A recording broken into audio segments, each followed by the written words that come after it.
presentation of Fox Sports. We are Baltimore. We are so.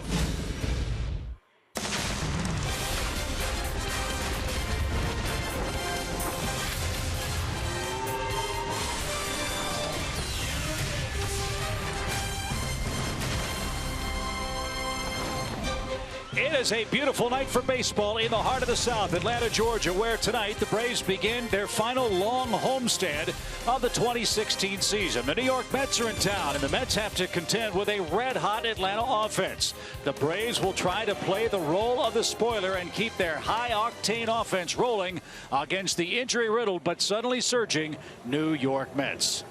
Joe Simpson, Tim Hudson will join me for the call of the game tonight. It's Game 1, Braves and Mets baseball from Turner Field, and it gets started right after this.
Braves baseball is presented by Academy Sports and Outdoors. Right stuff, low price, every day.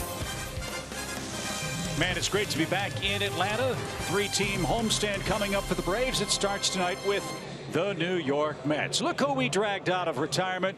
Of course, with 15 home games left, who better to join us than old number 15? Old man Hudson's boy. Tim Hudson's with us here tonight for Game 1 of our series with the Mets. My partner Joe Simpson along as well. Fun matchup tonight. Mets playing for a postseason berth. Braves trying to play the role of the spoiler behind Julio Teheran tonight. Yeah, and these teams have played pretty evenly all year long. Mets hold the edge 7-6, but as you have said before, Chip, this is not a place the Mets historically have enjoyed playing at Turner Field, but they come in hot. The Mets certainly are. 14-4. They're scoring a ton of runs. The flip side is their starters' ERA is about half what Atlanta's has been lately. Yeah, it has. You know, we got Julio coming on the mound tonight. He's he obviously has fared well against these guys this year. Hopefully we can keep this nice streak going. Last outing for Julio Teheran was terrific. In fact, Tim, Julio's had 2 excellent outings back-to-back since coming back. Yeah, you know, it seems like he's really finding his groove ever since he's came off the DL, and you know, especially his last 2. He's gave up 2 runs in his two starts ago, and 6 shutout innings his last start. You know, he's just looking to build on that and go out there and keep giving these Mets some trouble. He's fared well against them this year, and going back even to last year, he's really handcuffed these guys. Yeah, 24 straight shutout innings against the Mets over the last couple of years, so he has had their number. And let's go to his 4 keys for pitching success tonight. Number 1, HR review. Well, nobody likes to go in for an HR review. You might get in trouble. His is a home run review. He's only given up 3 in his last 7 starts. That covers 40 innings. And this Mets ball club, well, they hit a ton of home runs, and they are number 4 in the major leagues in hitting homers. So he's got to keep that in check. And straight sets. What's going on in New York and Flushing? U.S. Open. Oh, yeah, right. Yeah, right. Exactly. Sorry. U.S. Open tennis. He's had these guys in straight sets this year, so let's keep that going. Glad you're on top of it. Well, little road weary. Jose Reyes is back with the New York Mets, and he's leading off again. He's not their shortstop. He's playing third base, and he's done an excellent job getting things started for the New York offense.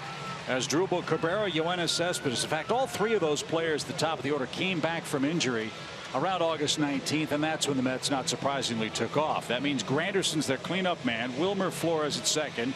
Remember, they got Jay Bruce because at the trade deadline, the Mets weren't scoring any runs, and Jay Bruce hasn't really done much in a Mets uniform to this point. With Loney, Travis d'Arnaud, and Robert Gesellman, the pitcher, is hitting 9th. So there's a bit of an electric atmosphere in the ballpark tonight. Big weekend, fireworks show afterward. The Mets are in town. They travel their fans. And a chance for Atlanta to make life tougher for Terry Collins, the New York ball club. If the regular season ended right now, would be in the playoffs. Right now they have the 2nd wild card in the National League and are only a half game behind the Giants for the top wild card spot. And the first of the night is caught on and missed by Jose Reyes. Game time temperature is 87 degrees. 87 degrees here on Friday, September 9th.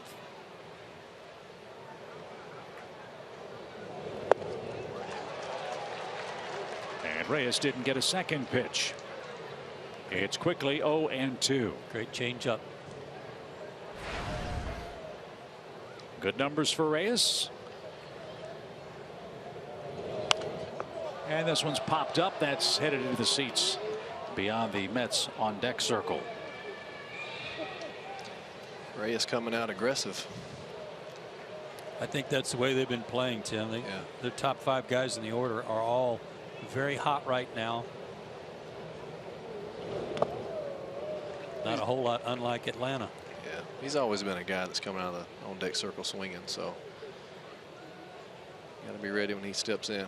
19 career leadoff homers for Jose Reyes. He scored 12 runs in his last 12 games played. So he set the table and had fun at the picnic too. The 1-2 count is popped up.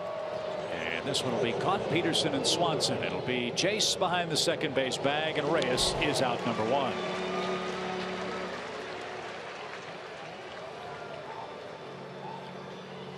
So Reyes, not known for his home run hitting prowess. This is the part of the lineup that is, however. Asdrubal Cabrera is the New York shortstop. All he's done is hit 6 homers in his last 13 games. And he's got 19 for the year. He's another guy that had a hard time keeping on the field because of injury.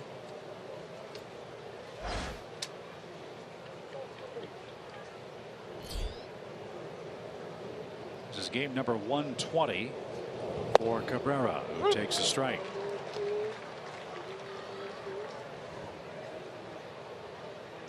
He's a switch hitter. Higher average from the right side, but in roughly 1/3 the number of at bats as from the left side of the plate, where he's batting .260 for the year. Tim, Julio's velocity was down a little bit when he first came back from the DL. 89 to 91. But in that last start against Philadelphia, he had it back. He was 93 plus for most of the game. Fly ball cracked toward right center field. Inciarte is on the run, not going to get it. It hits off the base of the wall. Cabrera's on his way to second, and he'll slide in with a one-out double.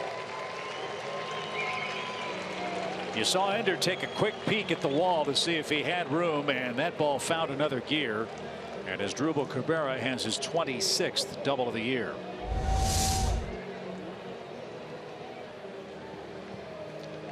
It's like a backdoor cutter. Just got a little more plate than he wanted.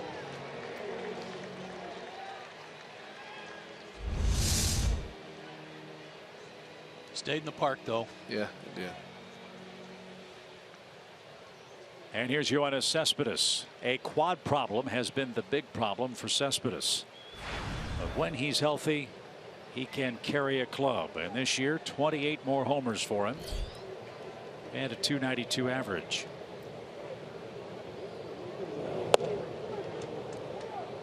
That's upstairs.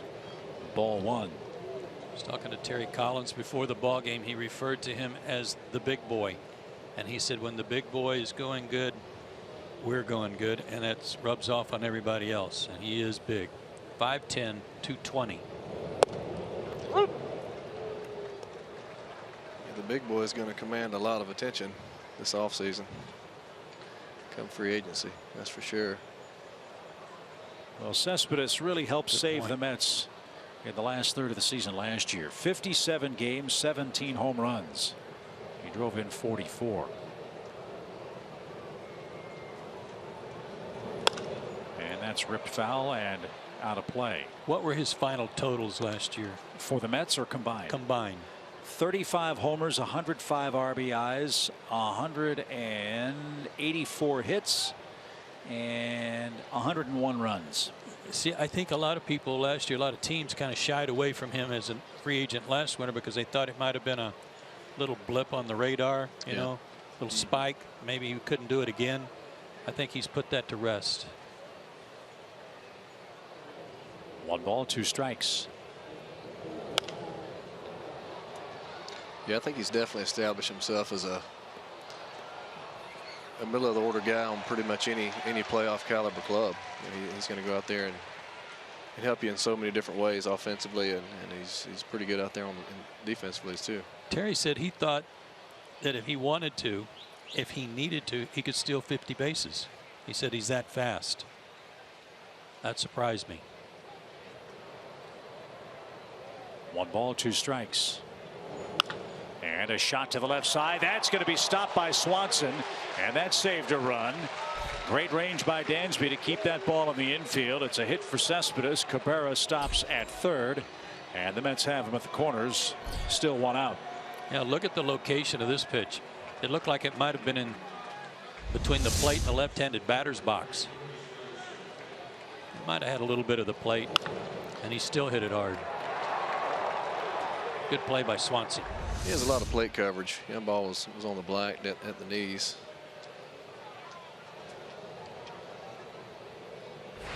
Kept it on the infield though. Kept the run from scoring and double play in order. That's what you're wanting right here. Well, Get your ground ball. Curtis Granderson, a 25 homer man, is their cleanup hitter. And he takes inside, ball 1. We're not used to seeing him in this spot. If they had everybody in their lineup they wanted in there, he'd be hitting leadoff, maybe second behind Reyes now.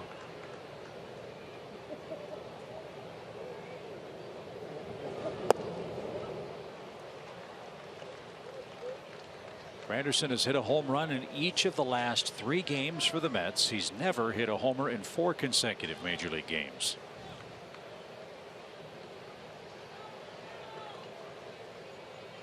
Mets would be happy with a deep fly ball at the very least.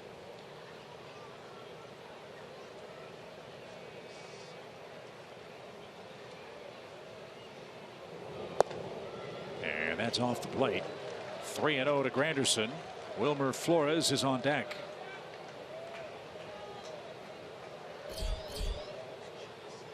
Will Granderson have a green light?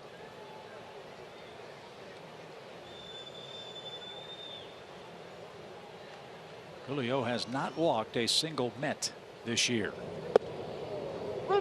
And still hasn't. 3 balls and a strike. Well, had one down Broadway there. If he had the green light, that would have been a good one to take a swing at.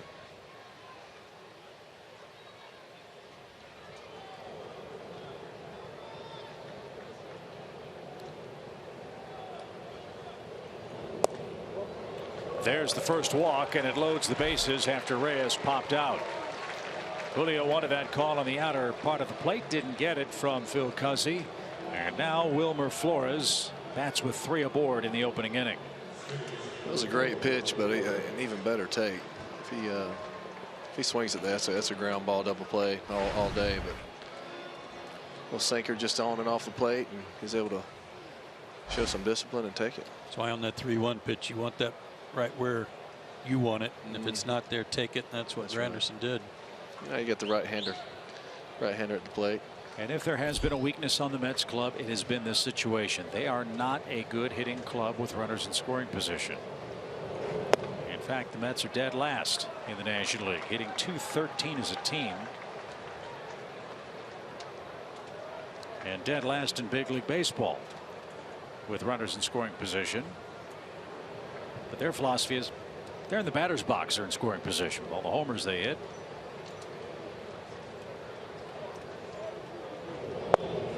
And a strike evens the count. Flores has hit into 10 double plays too.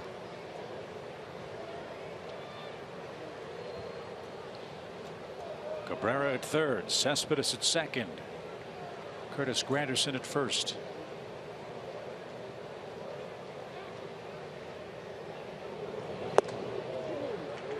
A flinch, but no call. 2 balls and a strike.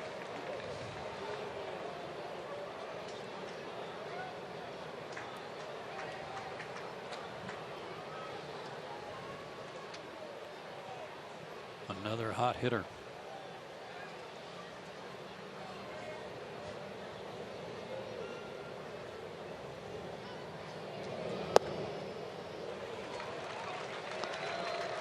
Three and one. Now you've got to throw a strike. And Jay Bruce is on deck. Well, the Mets know how well Julio's pitched against them, not just this year, but going back to last season, and they know this might be one of their only opportunities given the way he's been pitching against other clubs too.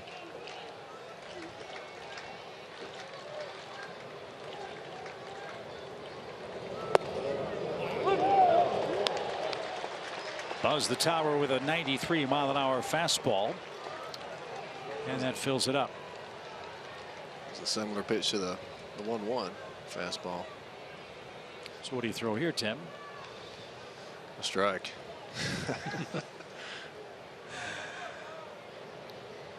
Here it comes, and it's launched down the right field line and into the seats. It's a good pitch.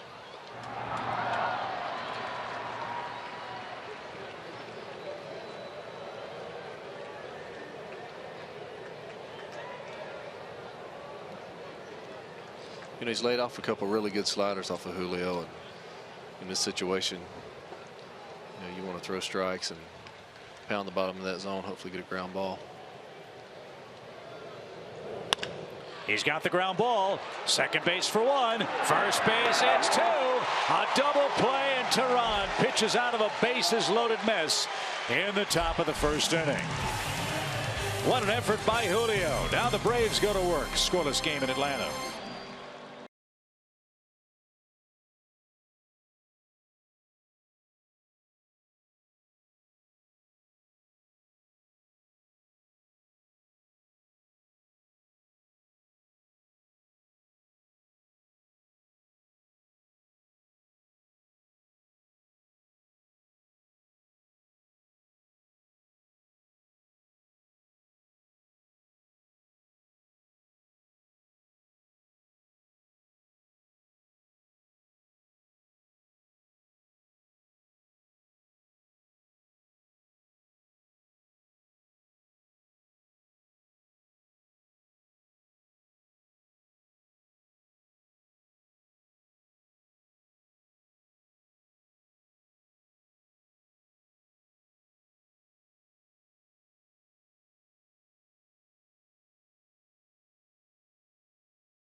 trying to get a double play ball to escape first inning trouble.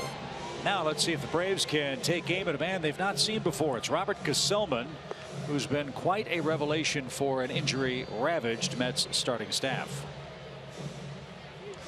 Yeah, the Mets sending old man Gesellman's boy to the mound tonight.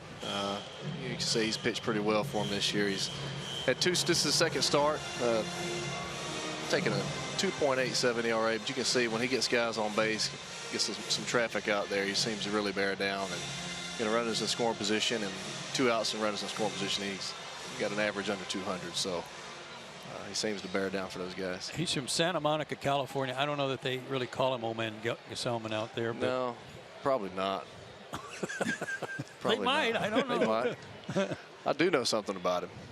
He's got great hair.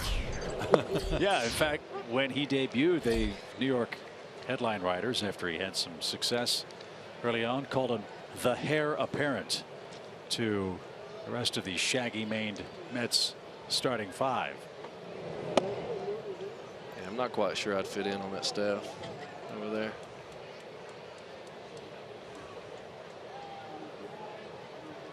Syndergaard and DeGrom, now Gesellman. A lot of hair product in that yeah, New York clubhouse.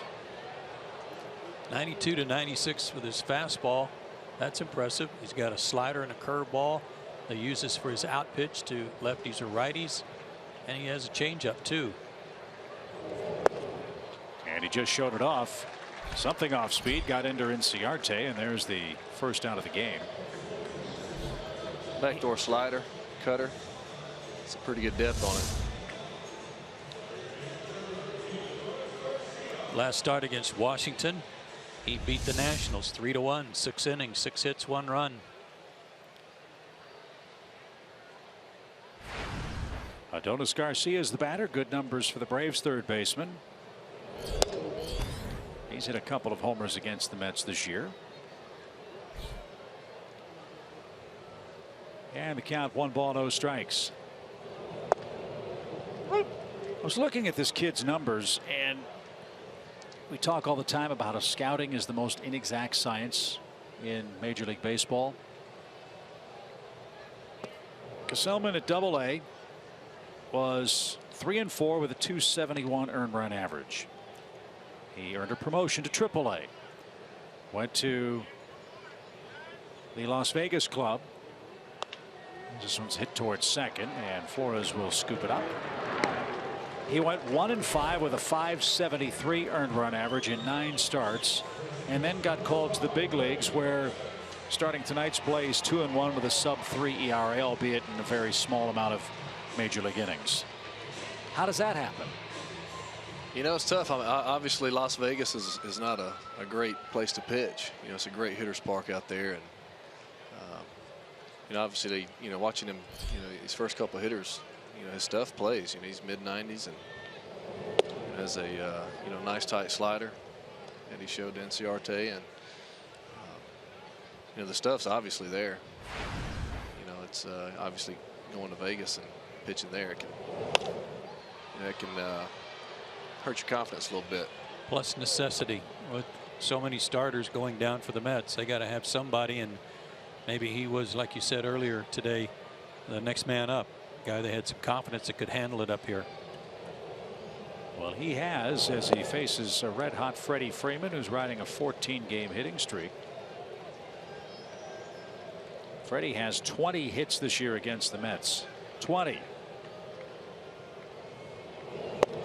And not this time. It's 3 up, 3 down for Gesellman with a couple of swinging strikeouts. In fact, 2 reddest hot hitters were punched out. We go to the second, no score.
Mobile greater coverage of baseball. Let's check out what's happening as we head toward postseason play. Big storyline tonight in Miami. Dodgers and the Marlins. Look who's back for the first place Dodgers tonight. That'll be a good pitching matchup no matter how Clayton's feeling or how long he goes tonight. Kershaw and Fernandez always a good matchup. Tough break for Washington. No timetable set for Steven Strasburg. If they lose him, that puts a huge dent in their plans for the postseason and how deep they go. Yeah, Clayton Kershaw versus Jose Fernandez. He was scheduled to throw 65 pitches, however long that takes him. He has thrown at last count 43 pitches through 2 innings down in Miami. So Kershaw trailing 2-0 early on. Here it's scoreless as the Mets come up in the second inning with Jay Bruce, Jay Zaloni, and Travis d'Arnaud, the catcher, coming up. You're talking about injuries to pitching staffs. It's amazing what the Dodgers have been able to do with all their injuries with their pitching and making up the ground that they've made in the National League West. It's pretty remarkable. They're starting to run away and high. They're 5 games ahead of the Giants. Like that. I mean, it's quick. And now they have a big shot in the rotation with Kershaw back, so they're feeling pretty good about themselves.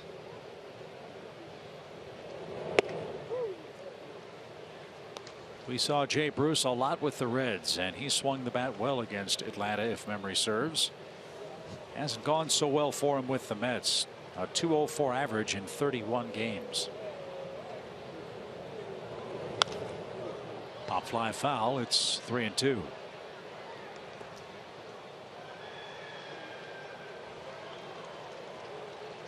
Big drop off. Bigger ballpark too, in fairness to Bruce.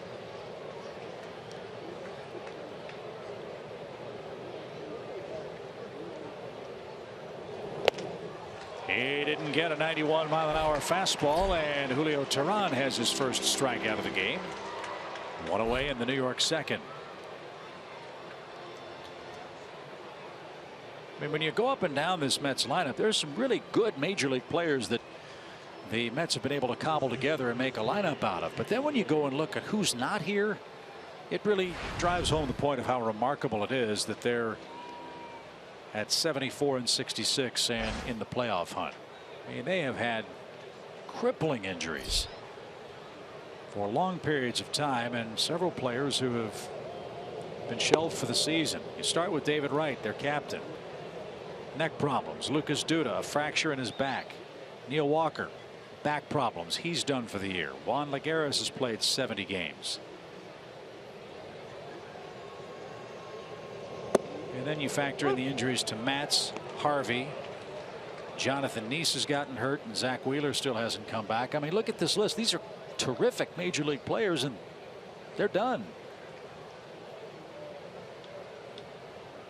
I mean, they're centers of your lineup and yeah, in rotation. So I mean, anytime you take one of those guys out, it's going to hurt your club.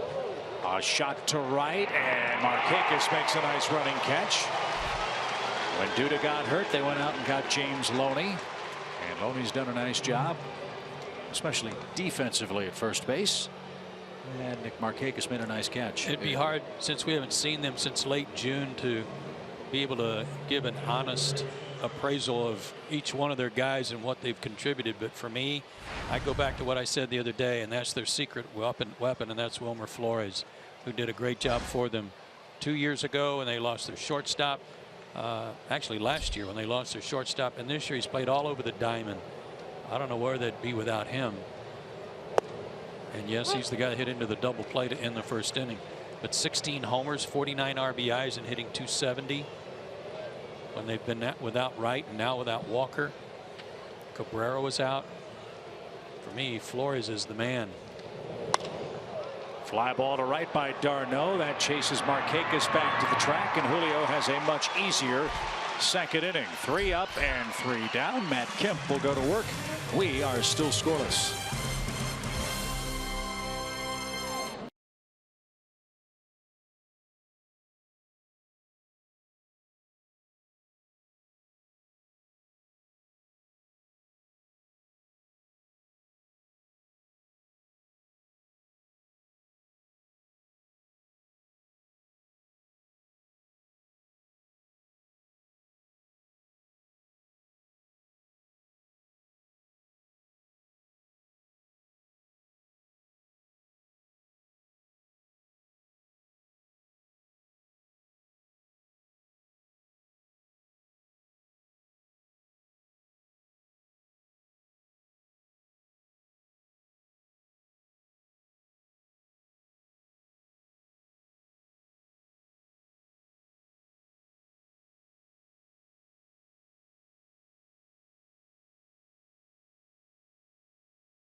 the final countdown. Get ready for a celebration in Braves country as we play the final games at Turner Field. We'll have on-field selfies with the players, the biggest fireworks show in our history, and something special for each game during the final homestand. Go to Braves.com/final countdown to get all of the details, and you won't want to miss it. There's the most nervous man in the ballpark because tonight is the night that Tim Hudson has to follow the very specific instructions and peel off number 15 later on tonight.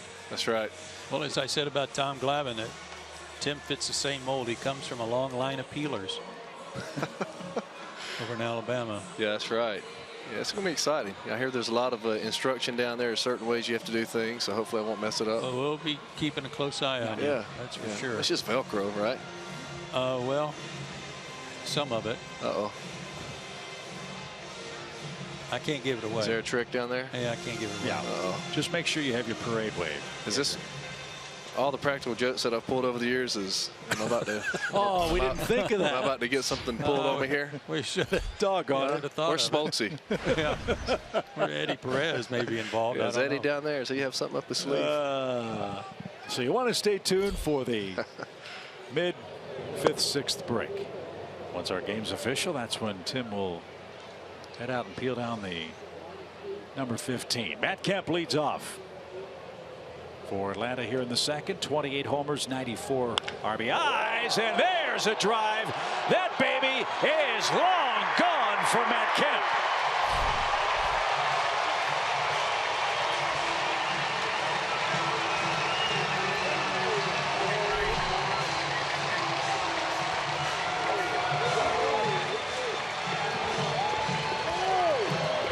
What a difference Matt Kemp has made to the Atlanta lineup. He took a low fastball just below the zone for the first pitch, and I think Selman came right back with it. Yep. Inner third. And he get the barrel down to that. Tucked his hands, dropped the head right on it. Wasn't a bad pitch.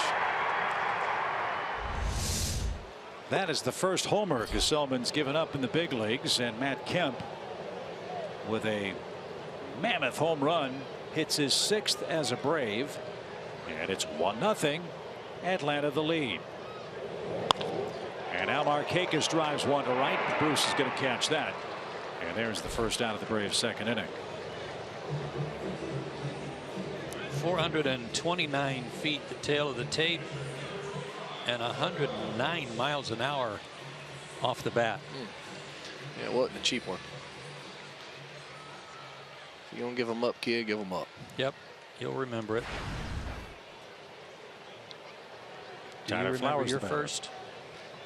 My first home run I gave up was to Mike Darr in San Diego, my debut. Who? Mike Darr. It was making his big league debut as well. Is that right? Yeah. Huh. Yeah.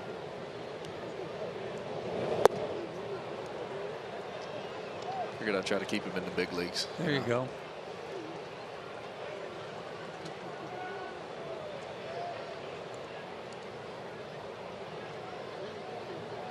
Two balls, no strikes.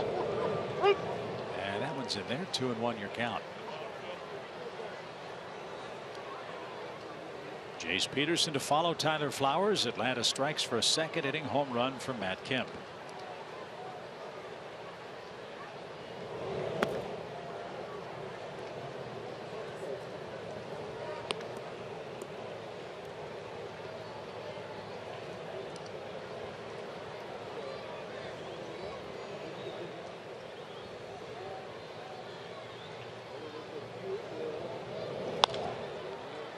That sprayed into the seats right side. A fan from Sandy Springs made the grab.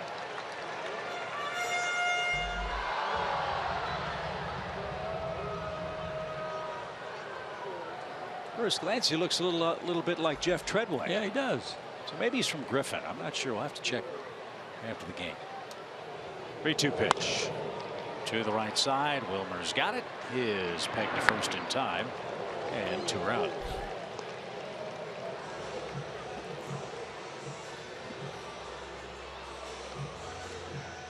Good to see the Braves hitting the first homer in the game tonight. That's something Atlanta has done a much better job of. A lot more homers for the Braves the last 2-3 months. And as we showed you earlier, the Braves on a great offensive tear here on their home field. Fly ball on the first pitch, hit toward left center field. Long run, Cespedes won't get there. Neither will Granderson, and that's going to bounce over the yellow line for a ground rule double.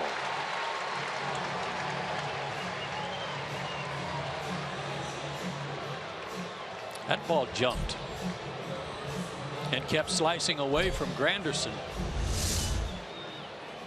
Might have saved a triple. That ball bouncing over. I thought the ball got up and in on him a little too much for it to go that far. Shows you how strong Jace is. You got the barrel to it. Here's Dansby.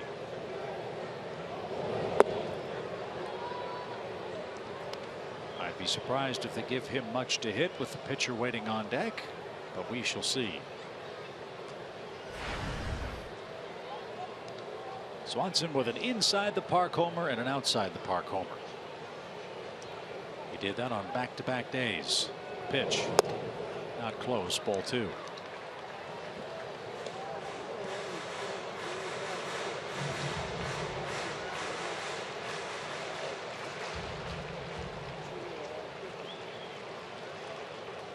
And now they'll put him on.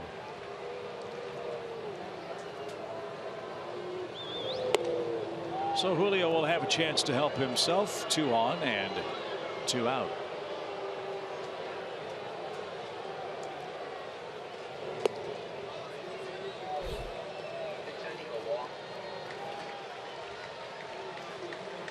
Julio's knocked in a couple of runs. He's batting .171 for the season.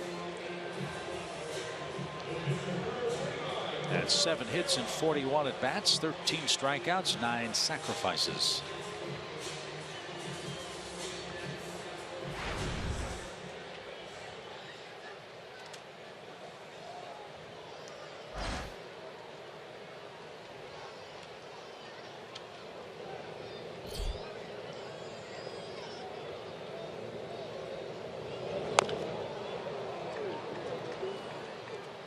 Didn't feel good. He fouled it off his foot or his leg.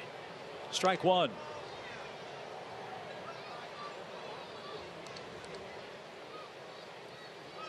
Toe truck.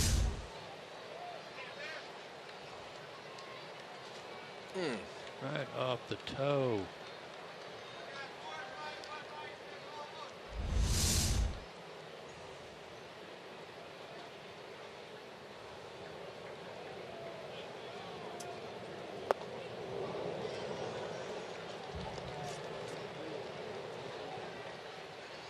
We don't normally see that kind of pitch in pitcher's BP. No, not usually. Right there. No. 88-mile-an-hour slider.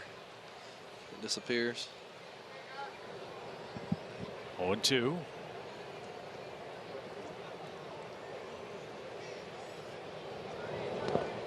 And Julio waves and misses, and Darno will throw him out at first, and that retires the side. Matt Kemp led off with a second-inning homer, and that lucky fan came up with quite the souvenir. Matt Kemp with 29 homers this year puts Julio Teheran and the Braves in front as we go to the 3rd.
into the third inning, and we've been talking about the flow that this team has. Some incredible pair, and that one of them is the starting pitcher Gesellman. Now the funny thing is that this started back in 2014 with a great friend and a teammate. It was a bet, but you know who that great friend and teammate was?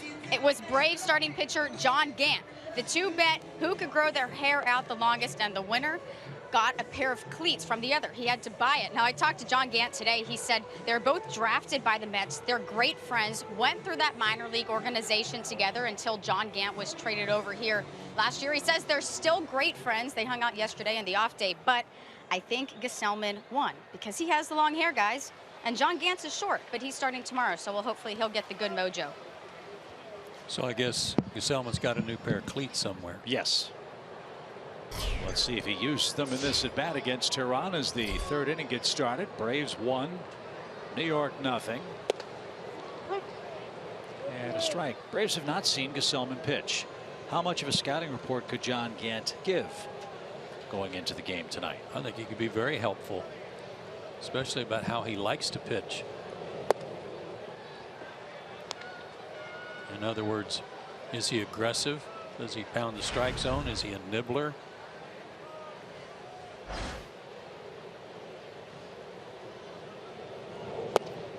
Another aspect of it, can he field his position? Does he hold runners? John Gant could be very helpful. Absolutely.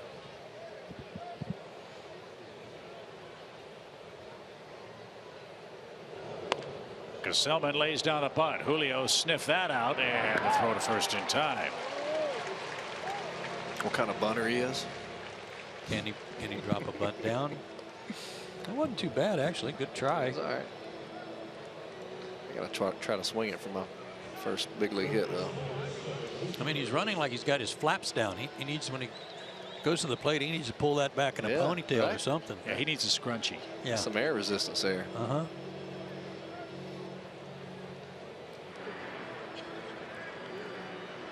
Parachute.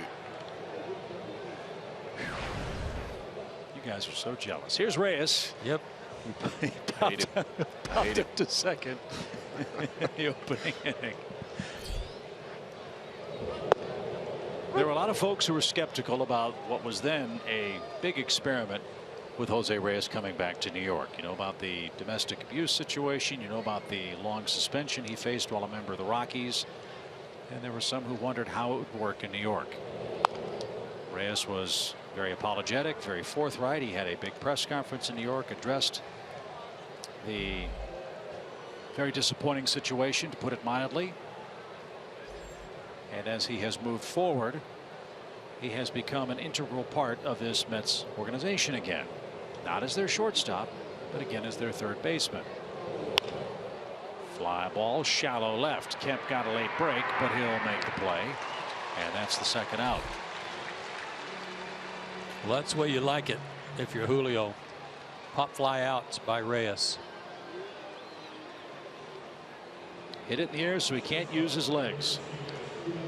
And here's his Drupal Cabrera, who doubled with one out in the first. New York had the bases loaded, one out, but Julio got a 6-4-3 double play to erase that opening inning threat.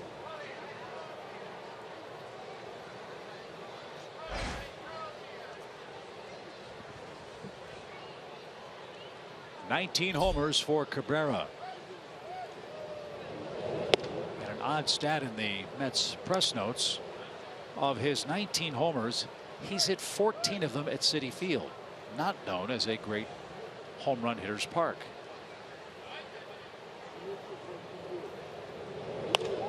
Point being, if you can hit a lot of homers there, I would think in the National League you can hit homers just about any place. Yeah, I would think so. It's one of the more pitcher-friendly parks, for sure. 1 ball, 1 strike, bases empty, 1-0 Atlanta.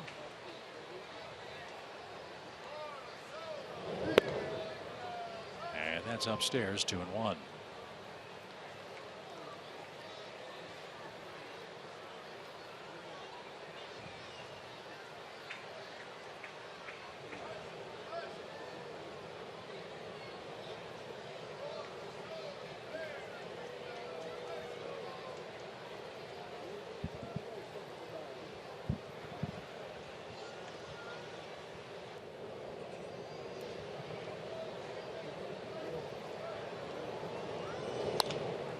popped him up. That's into shallow right. That's going to hang up long enough for Nick Markakis to stroll in and make the play. After the double play, Julio Teheran has retired 6 Mets in order, and he leads by a run.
Tonight in Atlanta, where Matt Kemp's homer has the Braves in front 1-0. And fellas, the right guys at the right time are coming up for Atlanta as they try to extend the lead here in the third. Longest hitting streaks in the National League. The #1 hitter and the #3 hitter for the Braves. Ender benefited from that extra inning game in Washington. Picked up a hit his last at bat in that game. Let's see if the Braves hitters have a better idea of Gesellman's stuff as they go through the lineup for a second time now.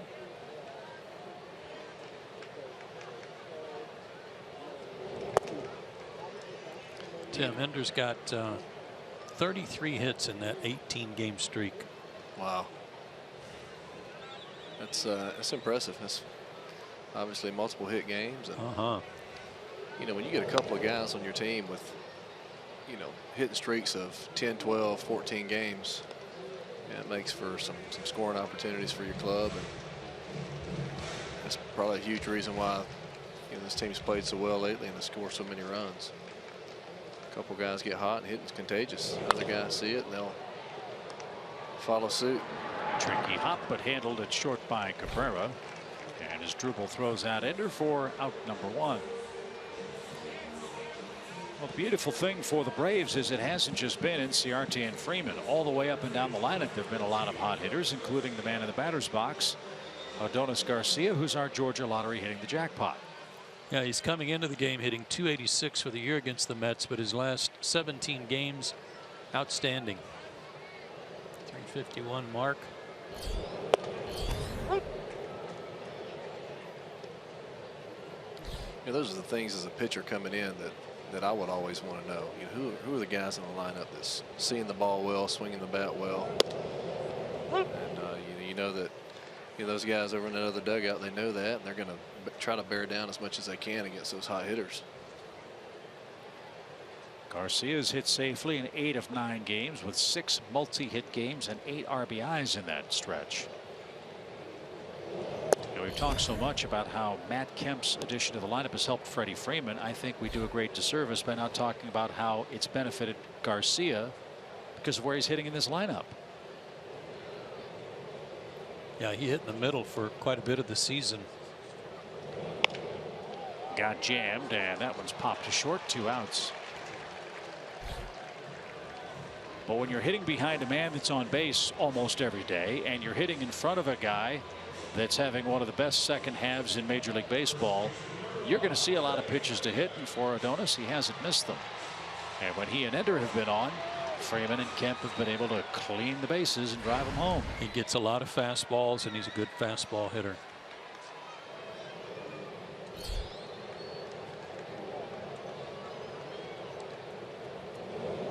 That's what you look for. You know, as a manager, you try to, you know, put your guys in a position to be successful throughout your lineup, and obviously that's able to maximize their potential.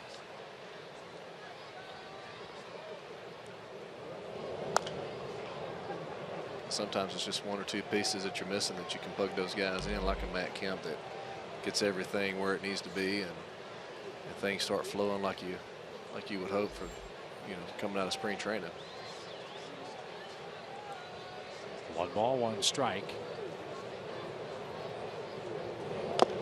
And that's tipped. Struck him out on a 94 fastball in the outside corner. Another good one there.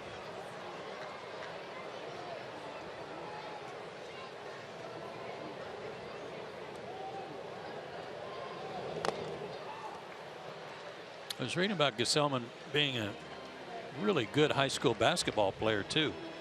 I mean, we all lay claim to that, big multi-sport stars in high school and stuff. But Gesellman was on a state championship team for a couple of years in California. That's very impressive. And a nationally ranked high school team. And he just struck out Freddie Freeman for the 2nd time tonight. And he's got a nice 1-2-3 bottom of the 3rd. 1-0 Atlanta after 3.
Facts that are brought to you by Clean Crisp Coors Light.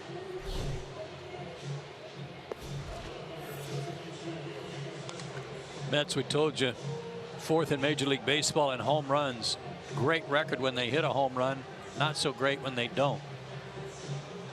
But only 40 games to date where they haven't hit a homer. That is pretty impressive too. Well, they've got their big sluggers coming up for a 2nd time. And this leads to a question. Is the Mets offense too one-dimensional for them to have any kind of success in September and perhaps on into October? Well, this is an amazing number here. Would be the highest in Major League history if they finish up with 54% of their runs coming from homers. I'd say that would answer your question is yes. But as you pointed out, they're just not hitting with runners in scoring position. That's got to change. First pitch popped up by Cespedes out of play. It's a swinging strike. What did Terry Collins call him? Cespedes? The big guy. Well, since the big guys come back, the Mets are 13-3 in his 16 starts since his return from the DL. That is a big guy. And he says he can do anything he wants on the field. He is a great player in all facets.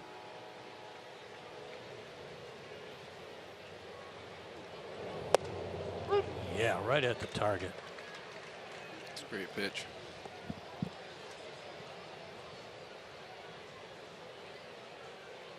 That is Freddie Freeman-like, is it not? Uh-huh. 1 ball, 2 strikes. Fly ball center, but Inciarte is going to make the play chest high, 1 out. 8 straight retired by Tehran. The big out, the double play in the first. What the Mets are doing, sorry, Chip. What the Mets are doing right now is similar to what the Dodgers have done to the Giants in a short period of time. Erase a 7-game deficit, have a 5-game lead. The Mets, just since August 19th, have wiped out 7 games that they were behind in the wild card. They've gotten hot at the right time, caught some teams that weren't playing well, and the Mets have a very favorable schedule coming up.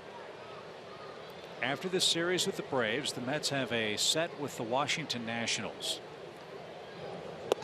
And as far as the schedule is concerned and current records among their remaining teams, they have 3 games left against winning clubs the rest of the year. That's it. So the Mets, from that standpoint, have the easiest path to a National League playoff spot. Yeah, they've definitely taken advantage of some opportunities, and they've put themselves in position now from here on out, obviously, to have the easier road for sure with their opponents under 500 from here on out. I mean, I would assume as players that's hard to not look at, because the old saying, well, we got to just take them one at a time and win today and worry about tomorrow. But looking at that schedule, you're still playing major league teams and major league players, and that's the great beauty of baseball. Any team can beat any other team on any given day. And tonight the Braves are hoping that it'll be a perfect storm. Julio Tehran, who pitches well against them. A Braves offense that's scoring 7 runs a game over their last 5. And a ballpark that has not treated the Mets well here in Turner Field. 22 games left, 10 at home. All of it a pretty good split with the Cardinals and Giants home and road, but a much more difficult path for St. Louis and San Francisco against teams with 500 or better records. And the Cardinals are home tonight and losing to Milwaukee. That's early on. Cardinals a half game behind New York. The Giants visit Arizona with Madison Bumgarner on the mound against the Diamondbacks. Well, that bottom line is something that, as we were talking about it, while the Mets are playing those sub 500 teams, a lot of it their success will be dictated by who the other teams are playing. So in the case of the Cardinals and Giants, somebody's going to lose. So you've got a chance to gain a game on somebody during that series every night.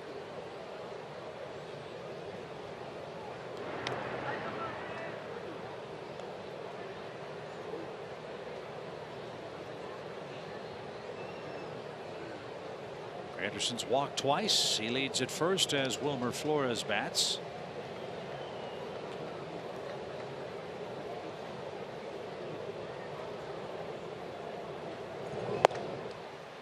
He was backing out of the box. He just conceded that pitch. That was odd. Did he ask for time and it wasn't granted? Have to take a look. That would be my assumption. It's too late. And I think he asked Phil Cuzzy, did you hear me? The umpire nodded yes, but he did not grant time. So that was a free strike.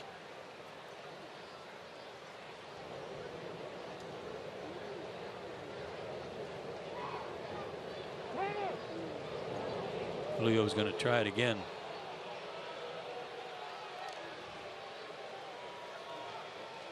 It's kind of the Max Scherzer style right there, just getting your sets position and hold it. Makes the hitters and the base runners uncomfortable. Definitely messes with the timing of the base runner and the hitter. That's what it's all about, though, as a pitcher. 0-2. And Wilmer laid off.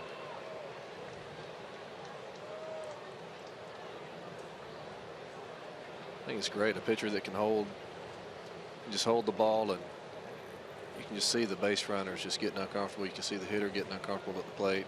They want to call time.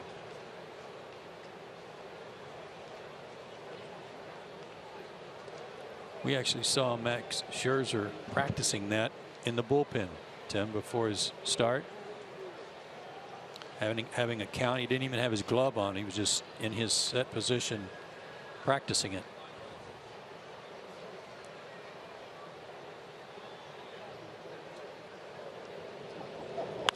Swing and a high fly ball left. Kemp gives ground. And he's going to make the play. Granderson back to first. 2 men are out. Wilmer wishes he had that play back in the first inning. 2 outs. And here's Jay Bruce. Teheran struck him out back in the second inning.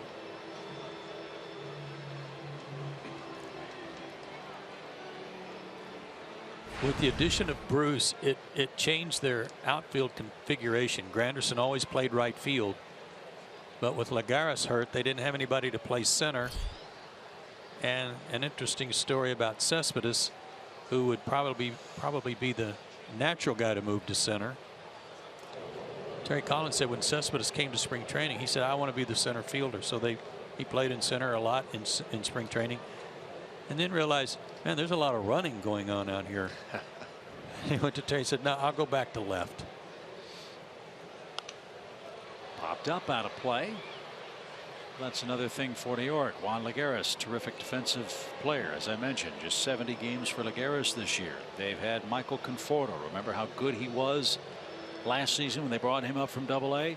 Hasn't gone well for him. He was shipped back to Triple-A for a while. Brandon Nimmo, who made his debut against the Braves here earlier this year, hitting in the 230s with 60 at bats.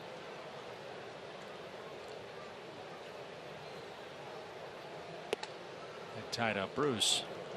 So it has been a constant struggle for Terry Collins to find not only enough healthy bodies, but the ones that are healthy to put him in the best defensive alignment as possible. Well, I think they're going to bring Lagares back, but just to play defense. He won't be hitting because he's got a torn ligament that's still healing in his thumb, something like that, or a stretched ligament. So, you know, a defensive replacement in the 9th inning when they have the lead, that's how they'll use him. 1 ball, 1 strike.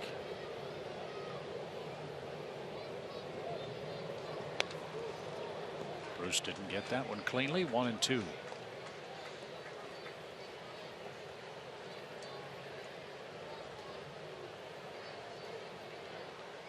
This is the times of year when the managers really earn their money. The stretch for the try to get a playoff spot and dealing with injuries, trying to shuffle guys around to put them in the best spots that's best for the team.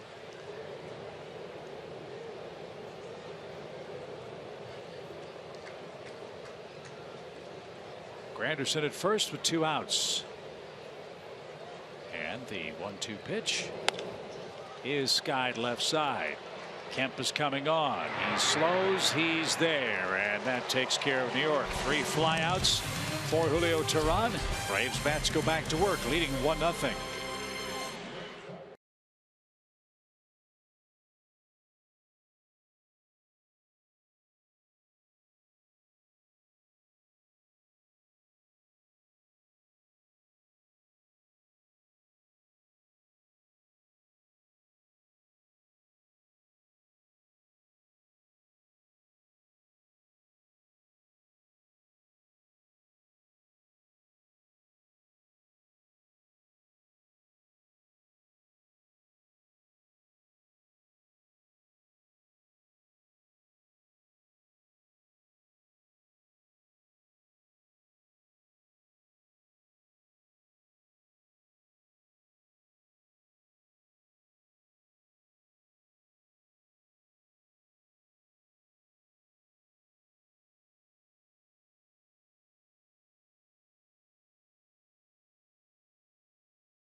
for Atlanta here in the second. 28 homers, 94 RBIs, and there's a drive. That baby is long gone for Matt Kemp. What a difference Matt Kemp has made to the Atlanta lineup. That's our Toyota key playing, fellas. The lone run in the game to this point. Well, there was no doubt about it. Just like your call said, long gone, 429 feet.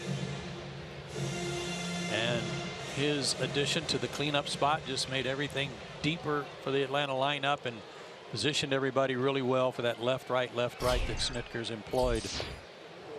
Boys, it made it easier for the manager, too. Pretty much a set lineup since Matt Kemp got here. It does. Things settled in nicely and put guys in position to be successful. Put guys in the spots in the lineup where they feel comfortable and give the team a chance to win. Braves would gladly take an RBI a game.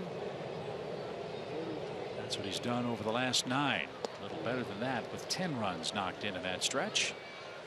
And Gesellman, pitching him carefully, is behind 3 balls, no strikes.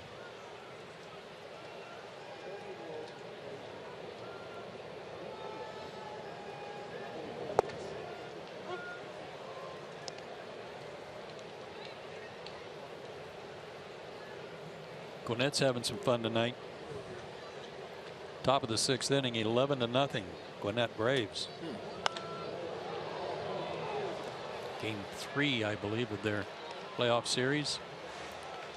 The series tied at 1. Yep. Is that right?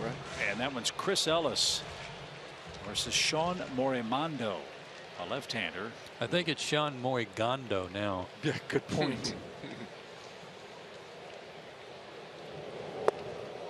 Swing and a miss by Kemp, so Gesellman gets a measure of revenge. There's out number 1. Tell you what, he has made some good pitches with his fastball. He's got some movement on it, and he's putting it in good spots.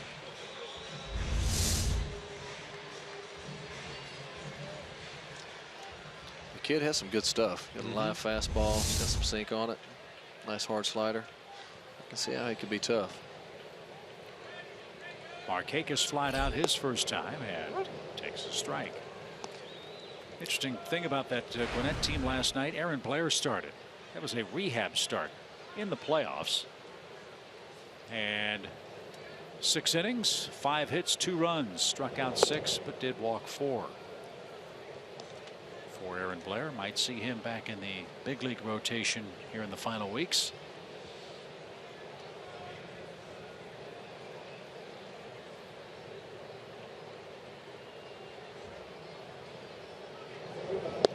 Mississippi was a winner in playoff action yesterday. Patrick Weigel, 3 hits, 2 walks, 7 scoreless innings with 8 strikeouts. He's just named the Braves minor league pitcher of the year. Fly ball toward Granderson. That's going to curl out to Cespedes, who makes the play in left center. And that's the second out. And tonight Colby Allard is pitching for Rome in their playoff series against Charleston. Colby Allard 5-0 over his last 6 starts, 41 strikeouts in 37 1/3 innings of late. We'll have video from the Gwinnett game on one of our game breaks in a little while. Seemed like all of those guys that everybody was talking about at the beginning of the year, you know, kind of keep your eye on this guy, watch this guy, all these high draft choices, they all finished strong.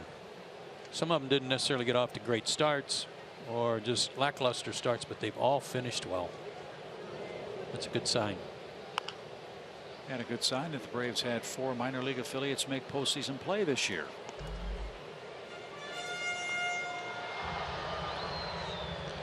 Sounds like the future's bright.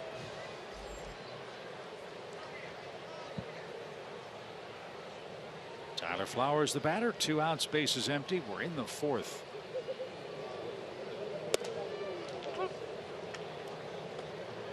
Wasn't all sunshine and rainbows though in the minor leagues. Braves got awful news about Ozzie Albies. Yeah, fractured his elbow swinging the bat last night, or 2 nights ago, I beg your pardon. And how does that happen? You know, Was it a check swing? The video I saw, it was a full swing, and it was the point of that olecranon bone. Yeah. Same thing that Gavin Floyd broke, and the same thing that Dan Winkler broke. As that one's up the middle, a base hit for Tyler Flowers.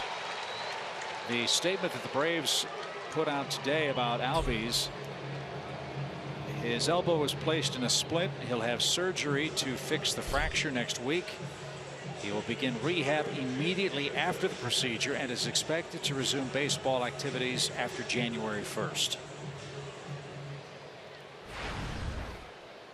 It's just so odd that after swinging the bat, and I know he's a switch hitter, but swinging the bat all year long, that you take a swing and that breaks. Somehow the swing was different. Yeah, it was his right elbow, and if I remember correctly, he was batting left-handed.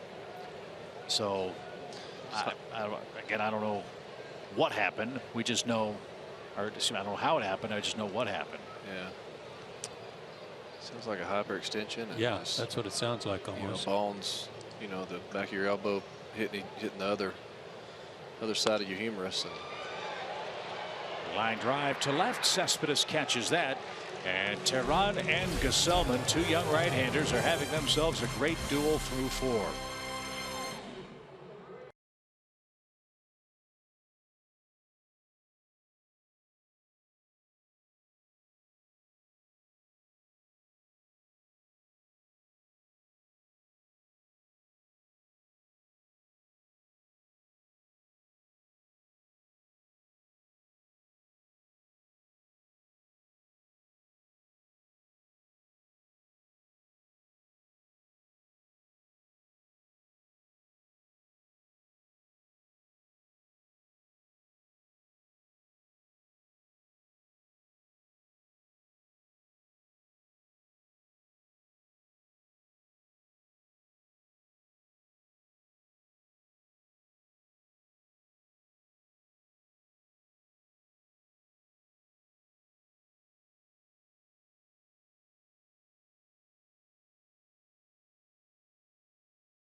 Homer the difference. We are through 4 innings tonight, and Tim Hudson has begun his trek.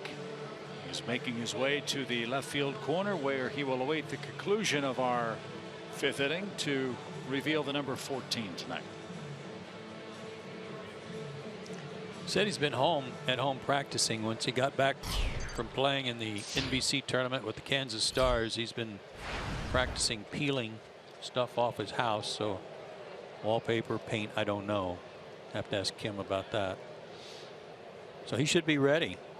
It's not an easy thing, I'm here to tell you. Hope that shoulder and elbow holds up. Yeah. It's going to be a strenuous thing here as James Loney leads off for the Mets. 5th inning. Teheran pitching great. He's retired 10 of 11. The only blemish, a walk to Curtis Granderson that came an inning ago.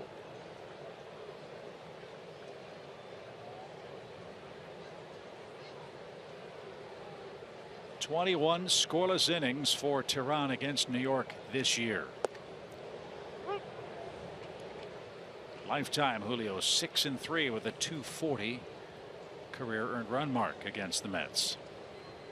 So the right guy to get the homestand off to a good start. Matt Kemp's hit a home run. That's where we stand. Ground ball first. Freeman handles and heads to first. Loney's out number 1. Well, it's not just this year against Julio Teheran. It's every year for the Mets at Turner Field. The worst record at Turner Field by team. Rockies have the worst. But for the New York Mets in this division, 65-105, a .382 win percentage. I was shocked to see the St. Louis Cardinals on that list. Surprised me too. So these are the final 3 games the Mets will play in this ballpark. They cannot wait for Atlanta to move into SunTrust Park. In fact, Terry Collins and his club, if they don't make the playoffs, will fly down and apply the locks to the doors. Yeah. Make sure there's no chance they have to come back and play here next year. 65-105, including the extra inning NLCS finale in 1999. It was heartbreaking for New York. Yeah, number 10 applied a lot of those losses. High hopper, Dansby deep short, long throw and right on the money. That gets d'Arnaud 2 outs. D'Arnaud's not too fond of this joint either, especially from the plays that Andrelton Simmons used to make on him. And Dansby was playing him in that hole, so he didn't have to go to the backhand, jump and throw. He was right there to take a hit away from him. Good alignment. Travis getting a chance to hang out with his brother Chase for the Braves, who's a little sore-footed today. In fact, Atlanta brought up Daniel Castro to bolster the bench. Chase has a plantar's wart that's a little tender after it had some attention. So he might be unavailable to play tonight. We'll have to wait and see. There's Daniel. Welcome back to Castro.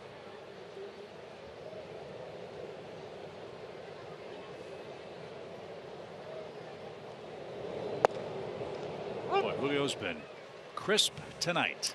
Like I said, get him in the first or you may have a hard time after that.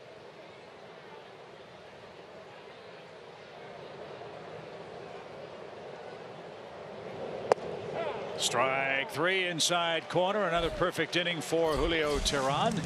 That is his second strikeout. He's due second with a 1-0 lead in the 5th.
Of the 5th inning, and a very cool day for the Braves today, announcing their minor league pitchers and players of the year, and they were all here on hand today, besides the one, of course, playing in the playoffs. And that takes us to our Home Depot tools from the dugout. The guys got to the field early. They got to check out some batting practice and spend some time in Turner Field, and then the 14 of the organization's top minor league prospects were honored on the field right before the game. You see it there.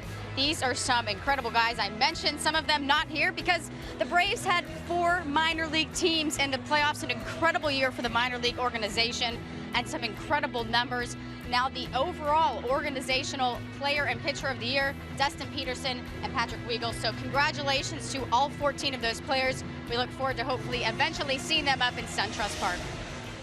Right about that, Kelsey. That's an exciting time for us and certainly an exciting time for those kids. They were walking around the locker room today in the break room just wide-eyed and in a pack. I mean, just taking it all in. Some really solid seasons in there from players too. And for those guys that weren't here because they're still participating in the postseason, they were still honored on the big screen.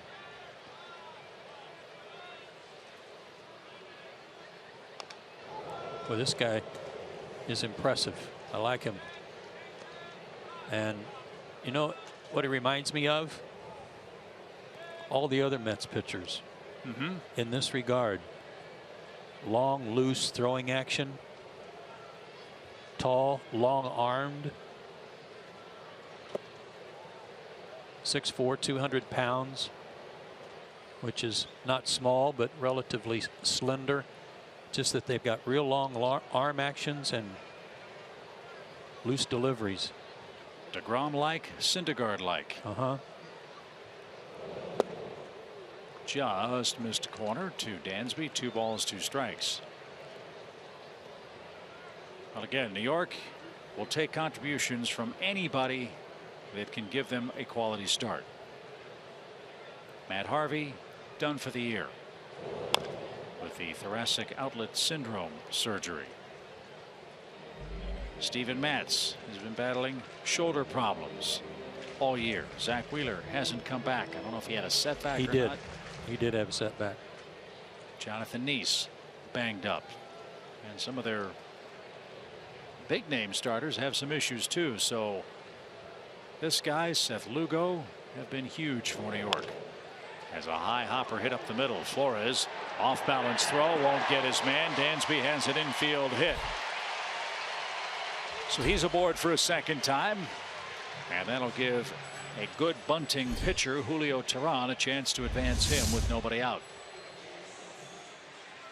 Fastball belt tie, and Dansby was a little late on it, but it bounced off the plate and high enough to get over the pitcher's head. No chance for Flores. You know, talking about that, Chip, with respect to their injured pitchers and the guys that are still here, I mean, if they get in the postseason, they're still going to have to depend on Gesellman or Lugo somewhere along the way. Well, the same problem that we just saw with the Washington Nationals with Steven Strasburg going out. If you didn't hear the story, it wasn't a calf problem for Strasburg, but a strained flexor mass in his right elbow. I don't know if Steven Strasburg is going to pitch again this season for Washington. As Julio got it down, and it's a beauty. 10th sacrifice. Swanson is at second base with 1 out. And for Washington, Joe Ross has got a sore shoulder. Lucas Giolito all of a sudden may take on extra added importance for Dusty Baker's starting staff come playoff time.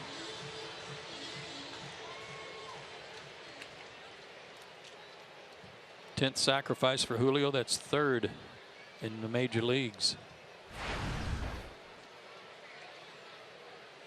So the key man in the inning is Ender Inciarte. Ender's got an 18-game hitting streak, but is 0 for 2 so far tonight.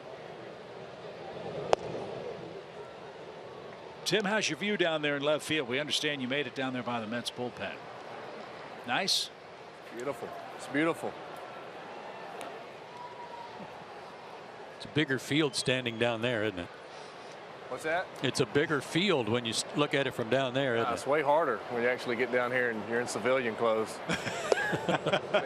seems really hard.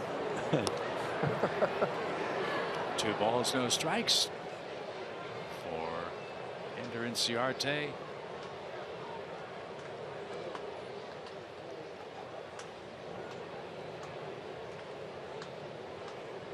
Gesellman ready for his 70th pitch.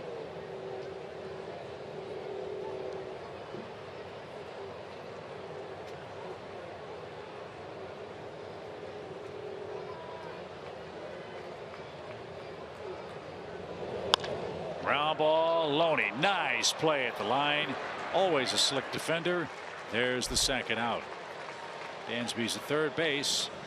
And here's Garcia.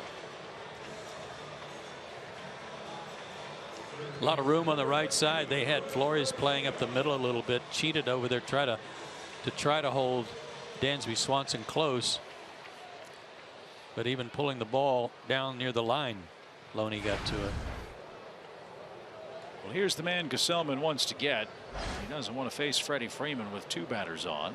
You better be careful on the first pitch. RBI spots. Adonis likes that first one if it's close. And he threw him a slider in a perfect spot. Sure did.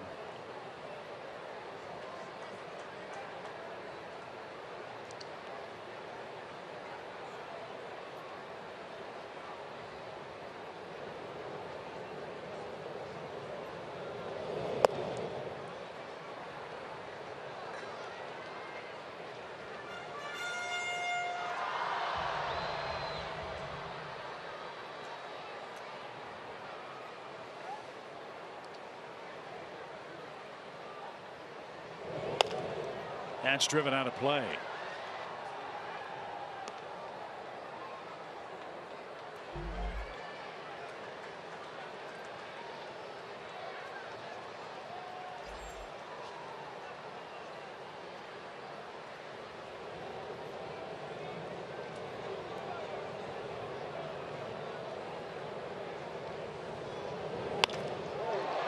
Base hit by Garcia with 2 strikes and 2 outs. That brings home Dansby Swanson. It's 2-0 Atlanta.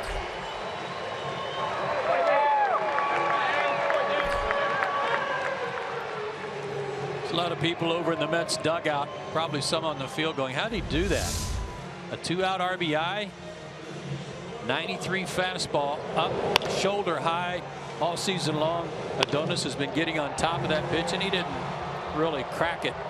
Fought it off a little bit, but a clutch hit nonetheless, and a 2-0 lead. Give half that RBI to Julio Teheran with a great sacrifice. And that extends the lead, and here's Freeman. Hopefully a nice long inning to make Tim Hudson practice his wave, his peel, and his walk out. He's already practicing. Look at him. He's been in a lot of parades in the Opelika area. 1 ball, no strikes. And foul back. There was one in San Francisco. He was waving a lot in one. No kidding.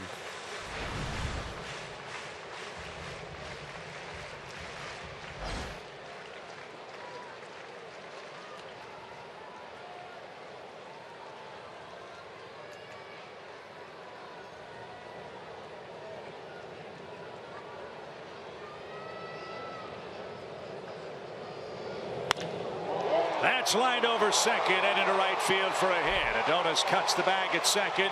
Atlanta's got him first and third, and Freddie Freeman's hit streak now is at 15 consecutive games.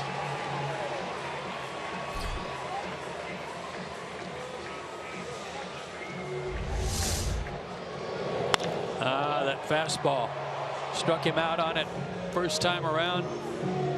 Struck him out in the 3rd inning with a good pitch, but didn't get away with it the 3rd time around. And here's the man that went into launch mode in the 2nd, Matt Kemp.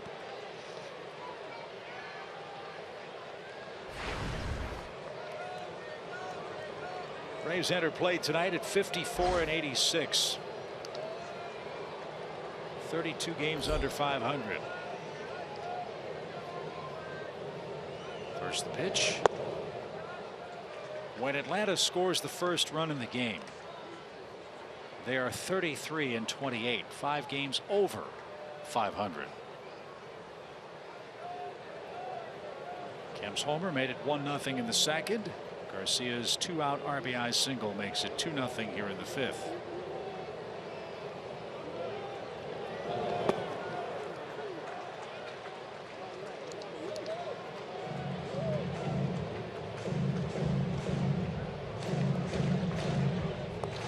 Challenge for Gesellman and so many other youngsters in their first tour of duty in the major leagues, learning how to effectively get through a big league lineup 3 times. The 3rd time has not been the charm for him here in the 5th.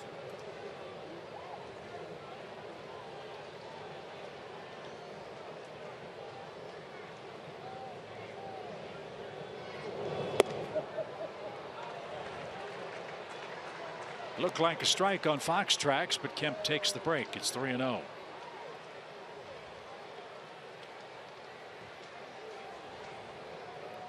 Brian Snitker's been turning these guys loose in the middle of the lineup. 3-0.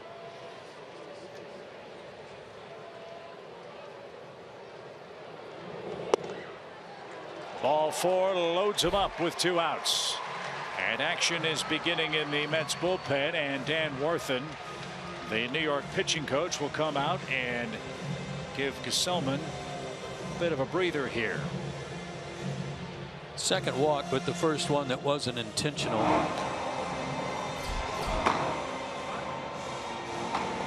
Henderson and Edgin's been has missed a lot of time too with arm problems the last 2 years.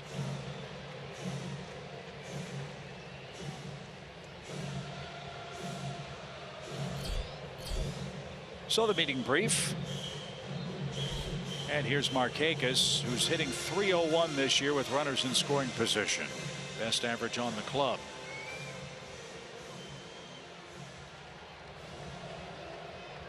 And Nick especially effective with 2 outs in scoring position situations.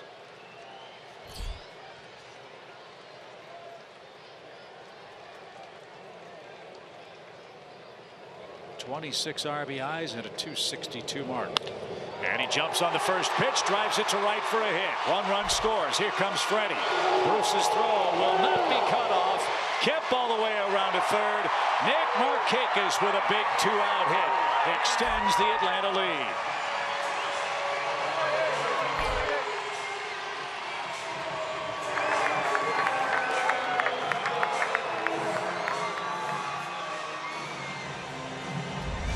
First pitch swinging. Fastball, middle of the plate. Darno is set up away. Bottom of the zone at best, and Nick is all over it. And again, the Mets got to be wondering, what do you got to do to get a hit with a runner in scoring position? Well, they've seen 2 2-out hits in that situation for the Braves this inning. 77 RBIs for Markakis, a 3-run inning. And here's Tyler Flowers with first and third 2 outs. 4-0 now. The Braves lead in the 5th.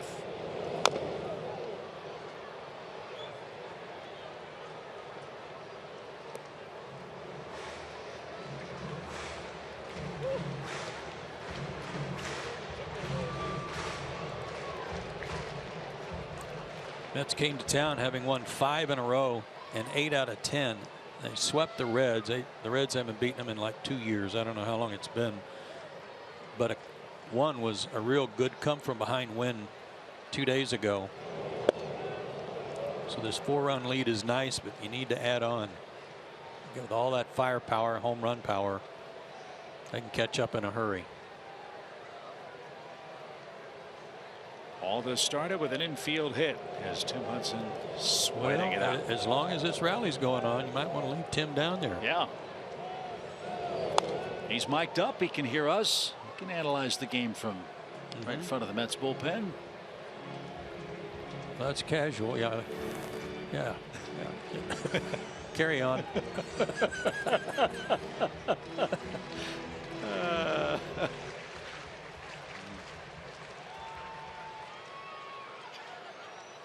The 1-2 count. Swing and a miss, and that will retire the side. Great inning for the Braves. 3-run score on 4 hits. Kemp walked to set up Nick Markakis, and now let's check out the ovation for Tim Hudson as he makes his way out there. Nice video tribute for Tim on the center field scoreboard. And Tim, the stage is yours. You nervous? No, not too bad. Not too bad.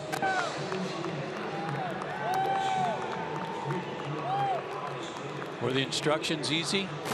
Got it? All right. Remember now, just peel one number off. Just one? Just one. All right.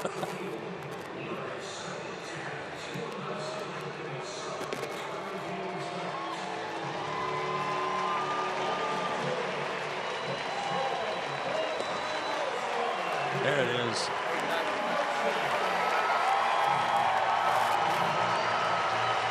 Standing O. But now the moment of truth. Mess up. All right. Great job.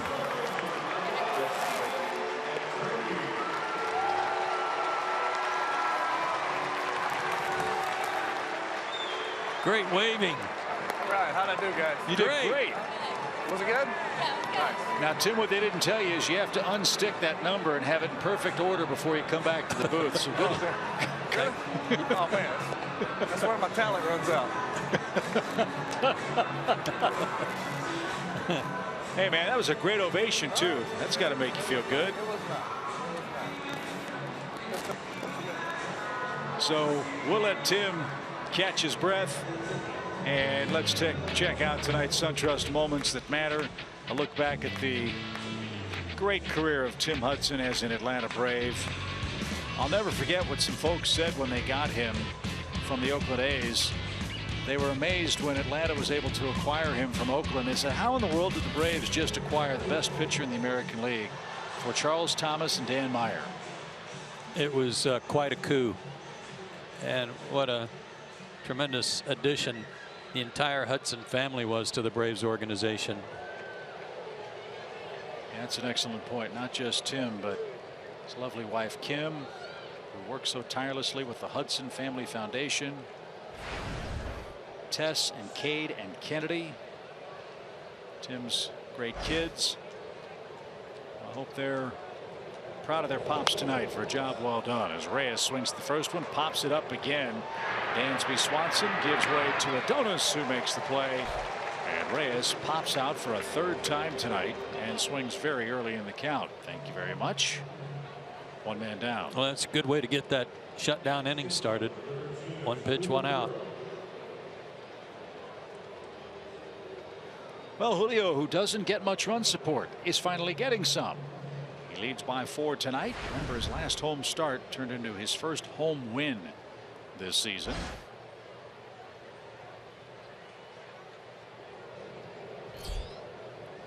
As he tries to go to 2-5 here at Turner Field, play the role of the spoiler with the Mets.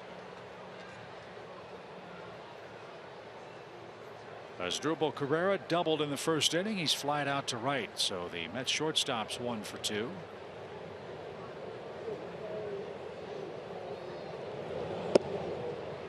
And a floater missed inside for an even count.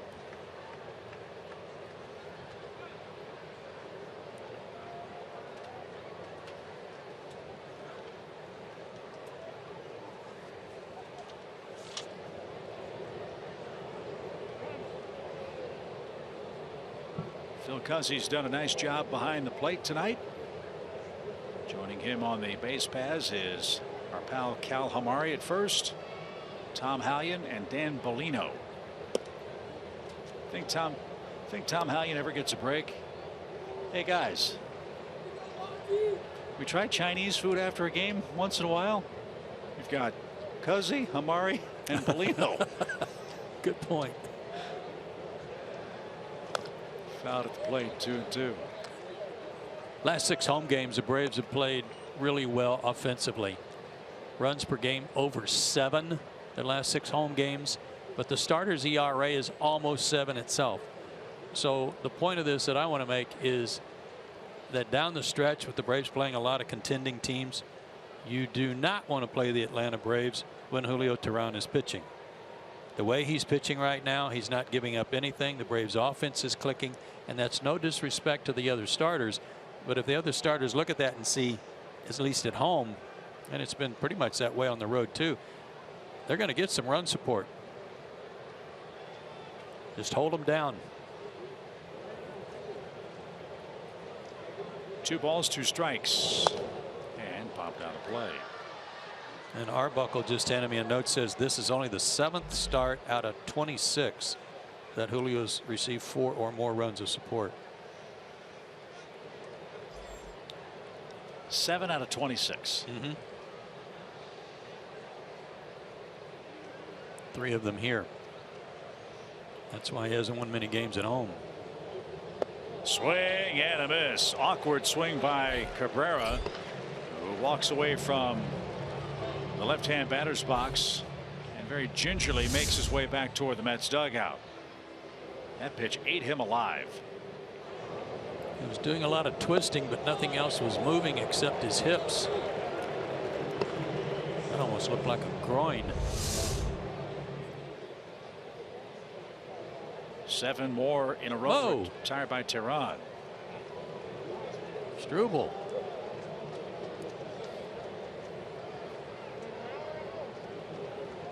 He may not have the long locks, but he's got different ones. The Goldilocks. Ooh.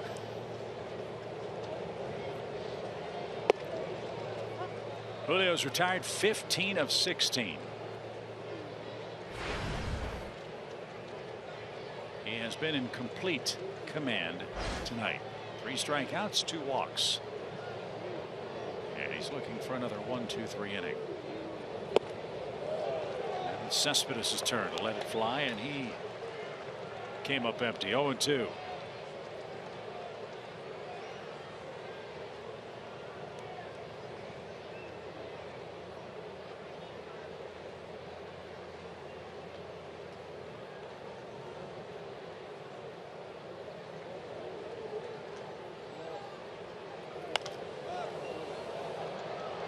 That's up and out of play right side. And a fan from Snellville comes up with that foul ball off the bat of Yoenis Cespedes.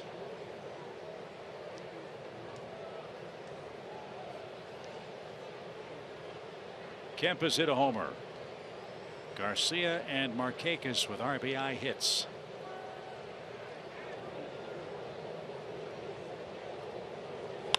And right back where it came from, it handcuffed Swanson, or Jace Peterson, I beg your pardon, and that got a piece of Julio Tehran on the way by, and Jim Lovell's going to make his way out to the mound. That explains why the Braves second baseman couldn't handle that hot smash that came right back through the pitcher's mound area. I'm glad it didn't hit him square. I don't know where it hit him, but wherever it hit him, it couldn't have felt very good. This was a BB.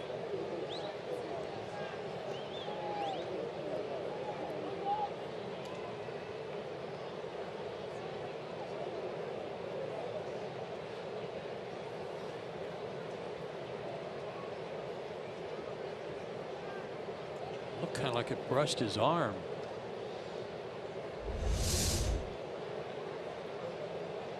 Well, that first replay was amazing, because if you look again, Cespedes was asking for time to be called. It was not granted, and Julio Tehran probably wishes it was.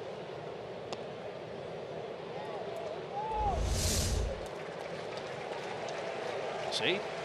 Yeah, and Cespedes asking Julio, are you okay? That is, I'm sure, Tim, the most frightening thing about pitching 60 feet 6 inches away. When that ball comes back at you a lot faster than when you throw it.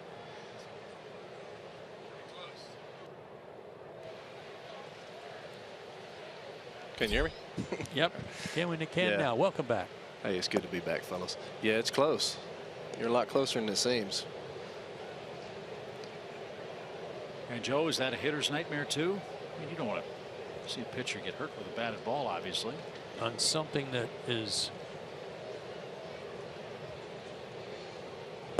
that's really serious. I mean, a guy goes down, yeah, that bothers you.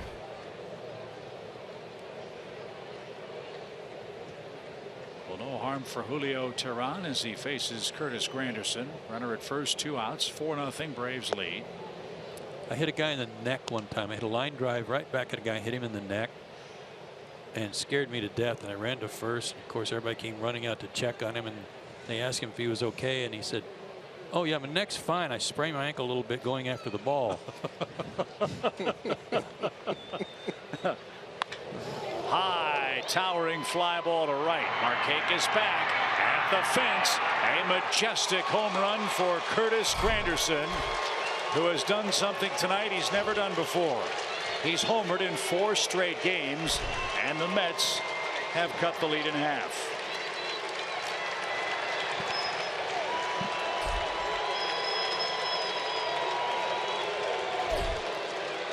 Like I said, they have quick strike ability.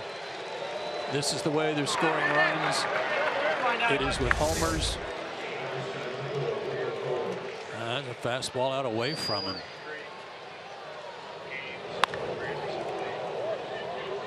Went out there and got it. Yes, he did. Turned it around. A rare multi-run homer for Granderson, too. 21 of his 25 homers have been solo shots, as Wilmer Flores lost the bat handle, and that ends an impressive scoreless streak for Julio Teheran at 29 in the 3rd innings.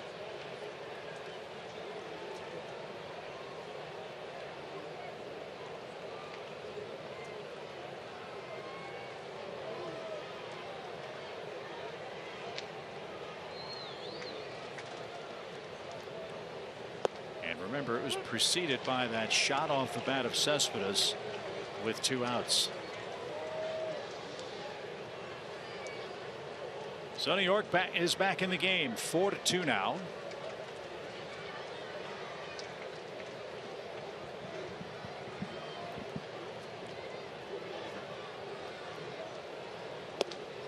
And Teheran was on his way to the dugout.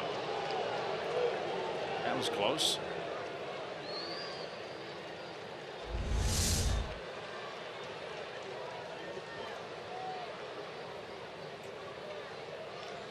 Good pitch. Yeah, right there.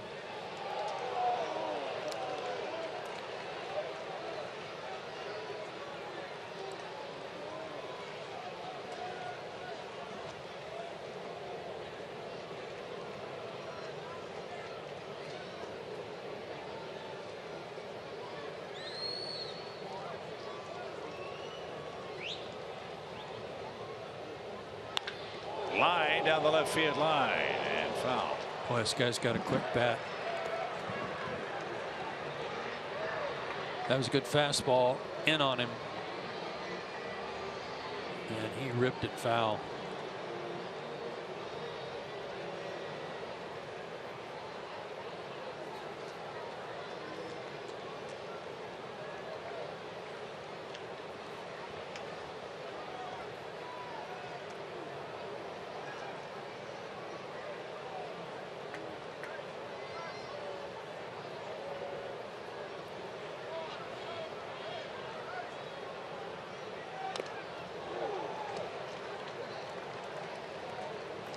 Guys, I'm blaming this one on the umpire for not giving Cespedes time. Right? Gotta give him time right there. What's he thinking? A few extra pitches for Julio now. Got away with one there. Center cut up, and Flores fouled it off. 2-2 pitch. And he'll see an 8th pitch. He'd love to bring Jay Bruce to the plate. Bruce has home run power.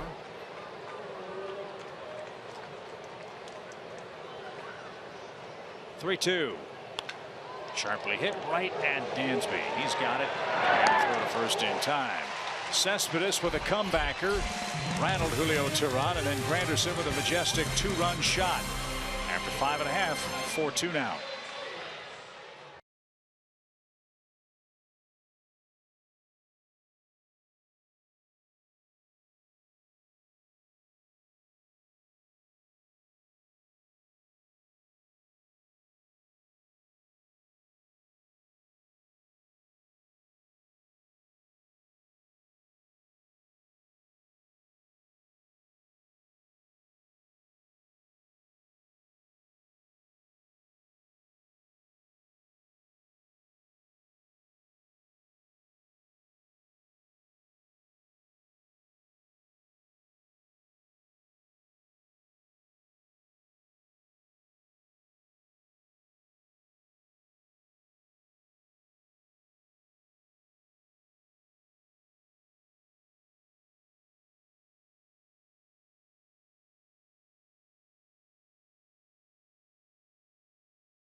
Ball game moves to the bottom of the 6th inning. Kemp has homered. Granderson has homered for New York. And yes, there is no place like home. Great to be back here in Atlanta for an extended homestand. And the Braves enjoying their offensive surge on our Academy Sports and Outdoors leaderboard. 5.8 to 5.2 for the Mets. Anytime you're outscoring the Rockies over any stretch of time, that's a good sign.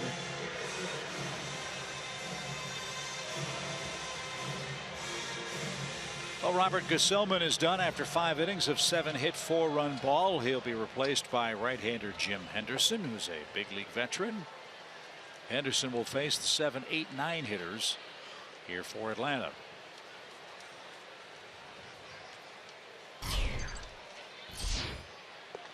Like the Washington Nationals, the Mets have a very well-stocked relief corps. 12 of them. And Henderson, the first out of the chute.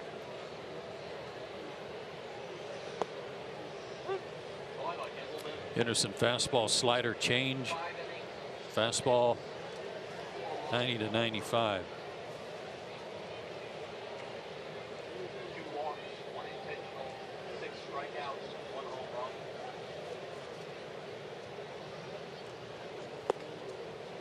That's way outside.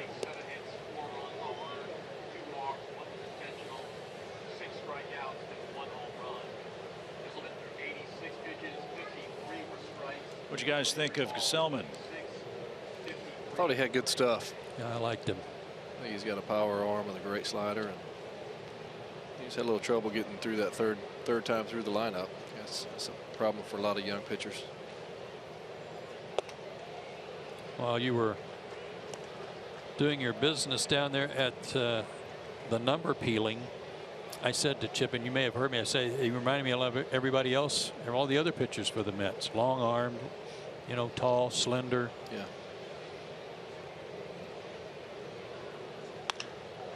Looper over short by Jace Peterson. A leadoff hit for the Atlanta second baseman. He's got a 2-hit night.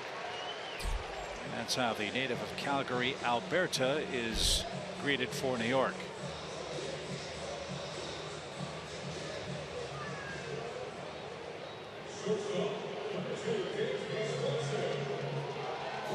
Anderson, a nice story.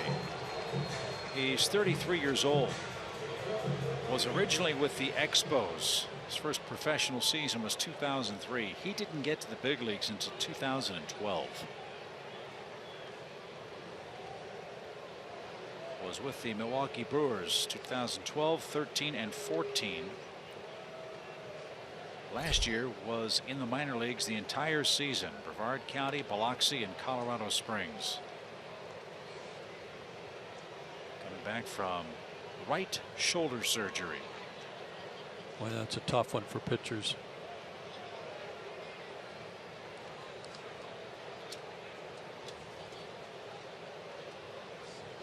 See if Dansby can chase Jace around. Is that one missed inside? 1 ball, no strikes. Saw Julio come out on deck, but you also got a good shot in the dugout of A.J. Pierzynski with a helmet on. Could be if Dansby reaches, he would bunt them both over, but if he doesn't, might see A.J. pinch hit.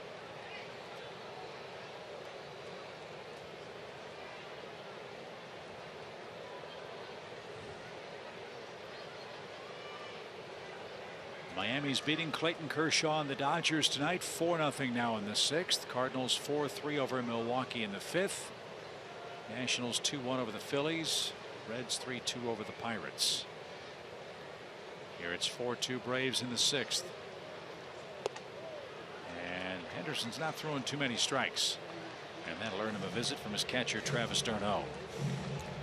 One of the things I've noticed about Dansby at the plate, Tim, is just like that pitch that had something on it, was running in on him. He's not really flinching. He's not jackknifing back away from it. Everything is still locked in right there, and he just watches it go by inside. Everything seems to be centered toward right center. That's his approach. And if you make a mistake like what happened 2 nights ago in Washington, he'll hit the ball out of the ballpark if you leave something over the middle of the plate in. Yeah, he looks very comfortable at the plate. Got a nice approach. A Vanderbilt product, you know, they produce some good baseball players. Runner goes, and the pitch is bounced toward third. Great pick. Long throw to first is not in time. Throw back to third. Peterson never stopped running, and Atlanta has him at the corners.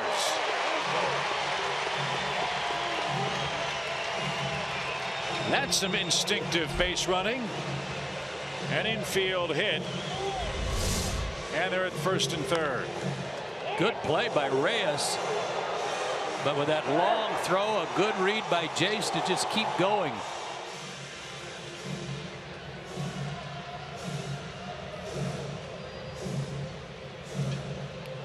And with the opportunity to get some more runs, it will be Brzezinski. So Julio Teheran will work 6 innings. He allows 2 runs, struck out 3, walked 2. And before the Granderson home run, was on another terrific roll on the mound. So that'll be the end of the line for Henderson. He fails to retire a batter, leaves with 2 on, nobody out. Braves try to add on, leading 4-2.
Braves baseball is sponsored by Delta Airlines, your local Ford dealer, the Home Depot, and Xfinity. X1 from Xfinity will change the way you experience sports.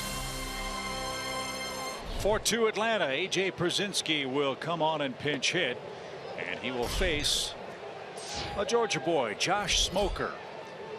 First round pick out of the 2007 draft by the Nationals. Injuries really slowed him down. His fastball used to be in the low 90s. It was in the 80s. Well, he's bumped it up. He's feeling good now, but his return to the big leagues, or his appearance in the big leagues, hasn't been all that good. Yes, he's 2-0, but a 6 ERA. 94 to 98 fastball with a slider.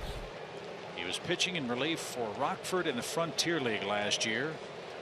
A freelance scout saw him pitch, and New York signed him and took a flyer on Smoker, and here he is. Swing and a miss. Got a good fastball. I would say that's a lot faster than 80. 96, yeah. That's why the Nationals were so excited about Smoker. Left-hander with mid-90s gas. Sure. Well, wouldn't he be?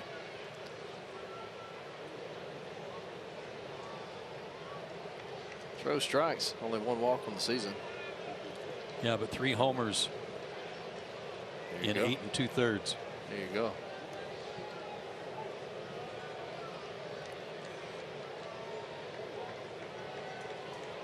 He's out of Calhoun, Georgia. And that one served over third, but out of play, foul. AJ's got to protect the plate. He's got 2 strikes on him, but Dansby had that swiped.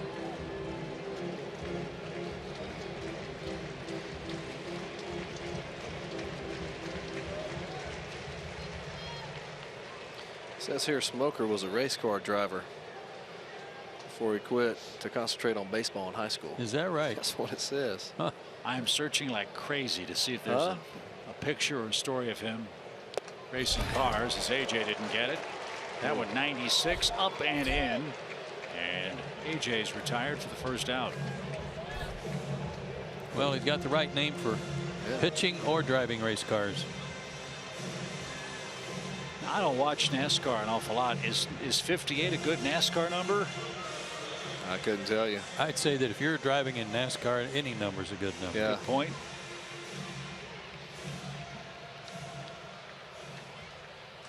Oh, shake and bake, Ricky Bobby. Here we go. Oh, slingshot. I'm sure he's seen it a few times. I'll bet. Hey, he might have inspired him.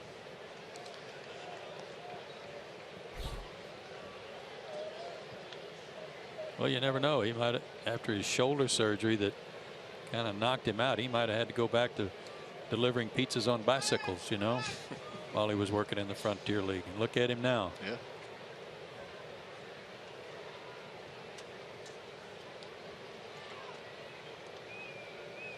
He's a big guy, 6'2", 255.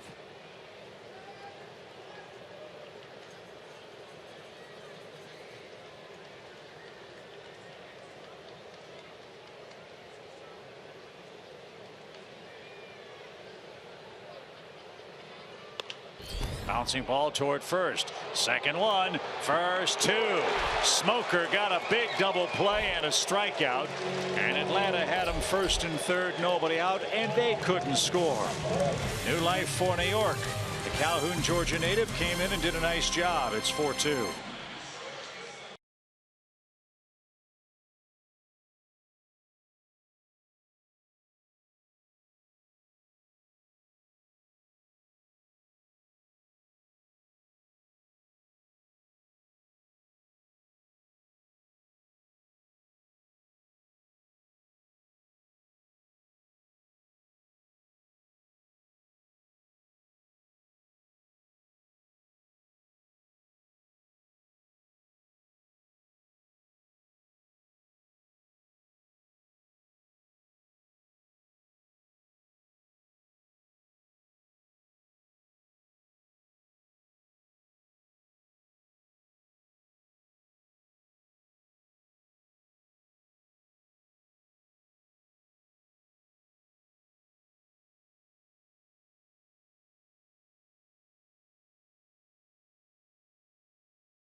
This double play turn by the Mets that kept the Braves from adding to their lead. Now this was a low feed from Loney. Look at Cabrera, how he catches the ball low, delivers it low. He didn't waste time standing up to come over the top. I've always been told by good shortstops and second basemen, if you get a low feed like that, turn it from there. Don't waste time standing up to try to throw it over the top. That was a great job by Asdrubal Cabrera. And by Josh Smoker, who's had so many injury problems. What a happy homecoming it must be for him. Absolutely. To help the Mets escape first and third, nobody out, and keep the game 4-2. Now he turns it back over to his offense. And Jay Bruce will face Ian Kroll. Ian was in 3 games on the road trip. No runs and no walks.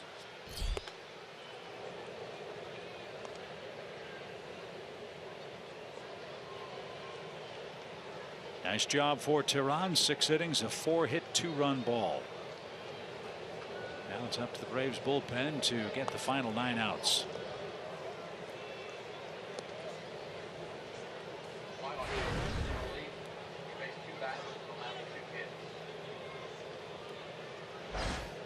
Jay Bruce has struck out and has flied out. And I'm sure to a man in the New York dugout, with all due respect to Ian Kroll, they are the happiest people on earth that Julio Tehran is out of this game. I'm sure you're right.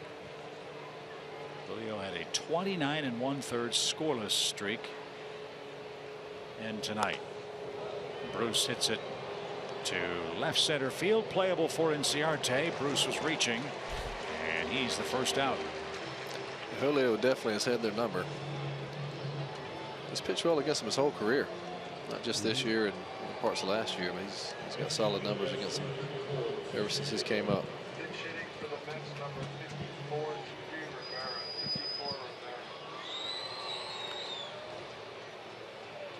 Terry Collins is going to take James Loney out of the game. And TJ Rivera will grab a bat and pinch hit. Again, with the expanded rosters, managers have a much greater ability to make what would be considered unconventional moves at this time of the game. Loney's their starting first baseman, but that's need runs, and they're going with a righty lefty matchup here. Rivera has been up and down 4 times between Vegas and New York.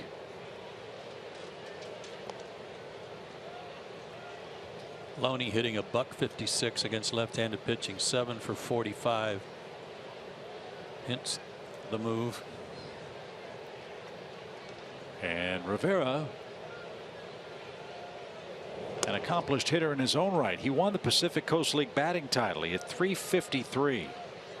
He beat out his teammate Brandon Nimmo, who hit .352.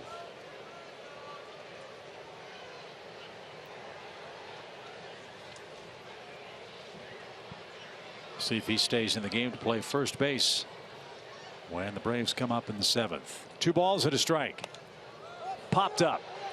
That's going to stay on the field of play, and Freddie Freeman's got room. Rivera is out number 2.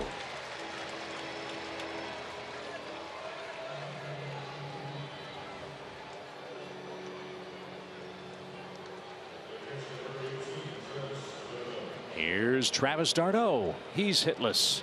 0 for 2.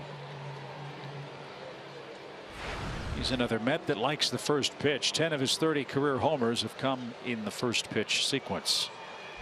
So Kroll had best be careful if he lays one in. The Mets play him as a dead, or the Braves play him as a dead pull hitter on the infield. Look at where Garcia and Swanson are standing.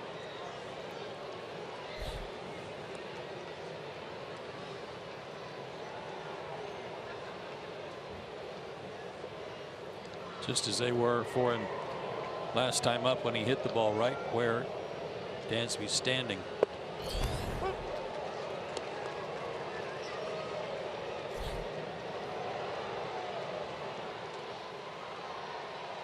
Feel like he pulls the ball on the ground and get him shade a little bit opposite field in the outfield. And that's what he's done tonight. Fly ball to right, grounder to short.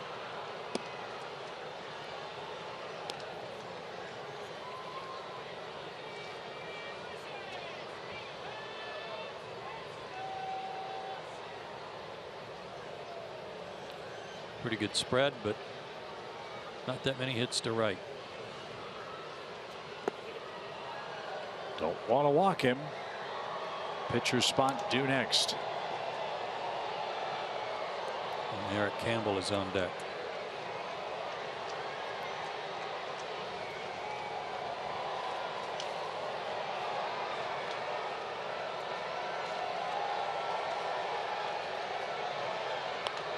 Driven out of play, full count.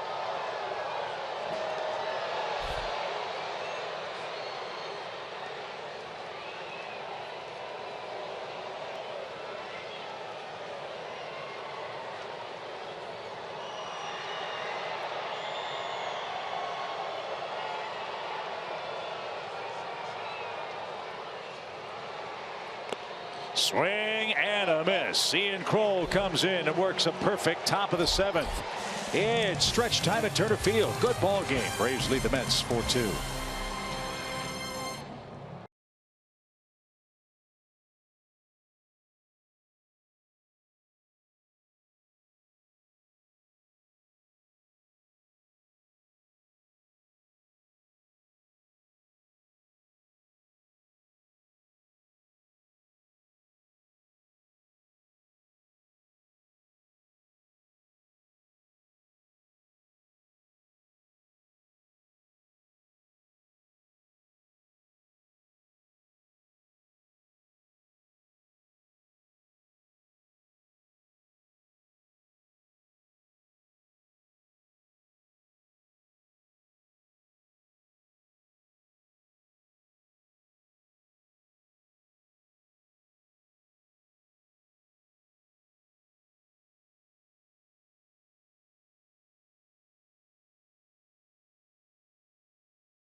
As we head to the bottom of the 7th inning, and we've mentioned it, 3 Braves minor league teams in action tonight. So let's get you out to Gwinnett's game with our Xfinity game break. Bottom of the 5th, and Tyler Moore launches a grand slam to left center on a 3-2 pitch with 2 outs to put the Braves up 10-0. Gwinnett took this game 11-1. They now have a 2-1 series lead over Columbus and a best 3 out of 5. Chris Ellis with 7 shutout innings tonight.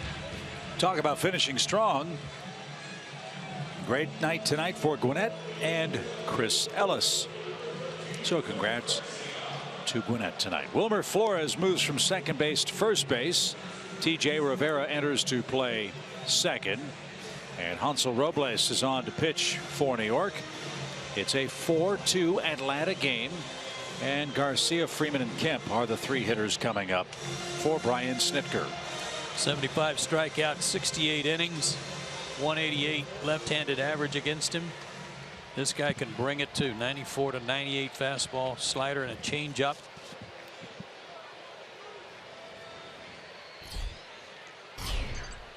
Used a lot by Terry Collins as a setup man with the lead. We talk all the time about lefties having reverse splits. That's the case with Robles. Right-handers hitting 295, lefties 188 against him.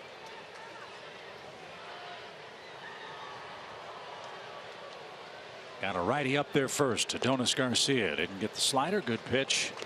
1-1 the count.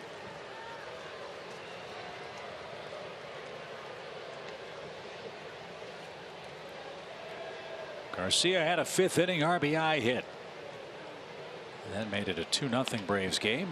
This time, though, he's jammed. The ball hit to short, and Garcia's the first out. Went with the old backup slider.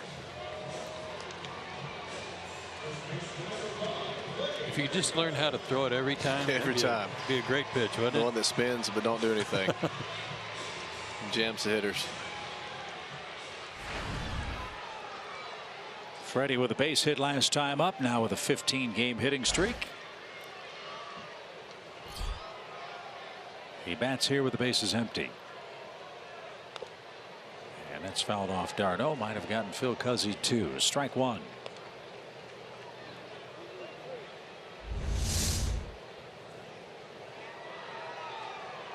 Oh, off the arm. Oh.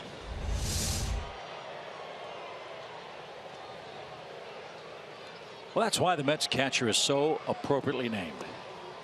Because when that ball hit, it was darn. Oh, yeah, it was.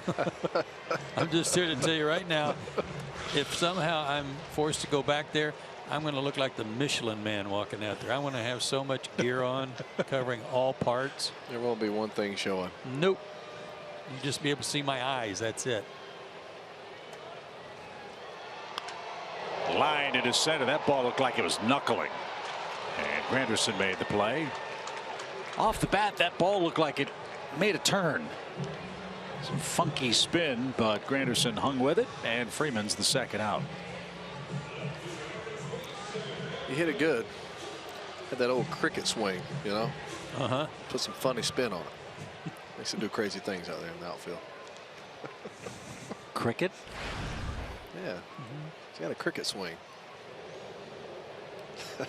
Now, are you back home? Are you guys having a cricket tournament? Is that going to be the next thing? You're going to go to the WBC cricket tournament? That's right. In Brisbane, Australia, or something like that? Floating on the shrimp on the bobby.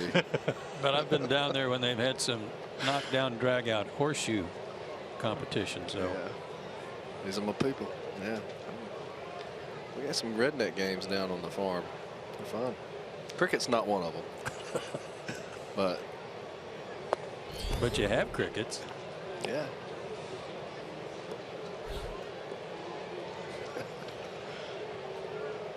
Two balls, no strikes. For Matt Kemp, who got the scoring started for the Braves with a long home run to lead off the second.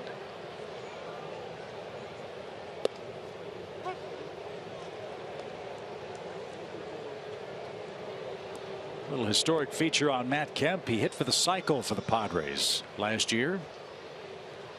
The first player to hit for the cycle in the history of the Padres club. It only took them 7,444 games before someone had a single, double, triple, and homer in the same game. And if memory serves, shocked at that. If memory serves, they don't have a no-hitter, do they? Padres. Don't believe San Diego has one. I don't think they do. And you're right. You'd think Tony Gwynn would be a shoo-in, or Dave Winfield. Yep. Would have been just two possibilities. Mark Kotsay. Yeah. He had one for us. Right. And that's way off the plate. Kemp walks. He flips the bat and makes his way to first. Productive night for Matt. He's reached for a third time. And again, Mr. 2-out RBI, Nick Markakis is going to stand in. Central Media tonight's attendance, 28,225. Nice crowd tonight, 28,225. Friday night fireworks, Braves and Mets. We're back at it tomorrow night, a half hour earlier, for Bartolo Colon and John Gant. Braves live at 6:30. First pitch at 7:10.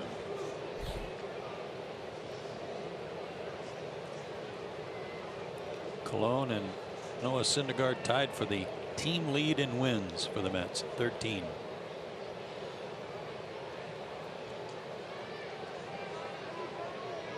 Kemp is running. The pitch a strike. The throw to second is not a strike. It's short hop the bag. And Matt Kemp steals second base. That's his first stolen base of the year. Yeah, with all due respect to Matt, Robles was really slow. The high leg kick going home. And Matt got a great jump. Nice play by Cabrera to make this close on the short hop. He actually had the glove coming down on the short hop instead of going up. I don't know that there's enough there to overturn. And the Mets won't challenge. It was a lot closer than I thought it was going to be, though.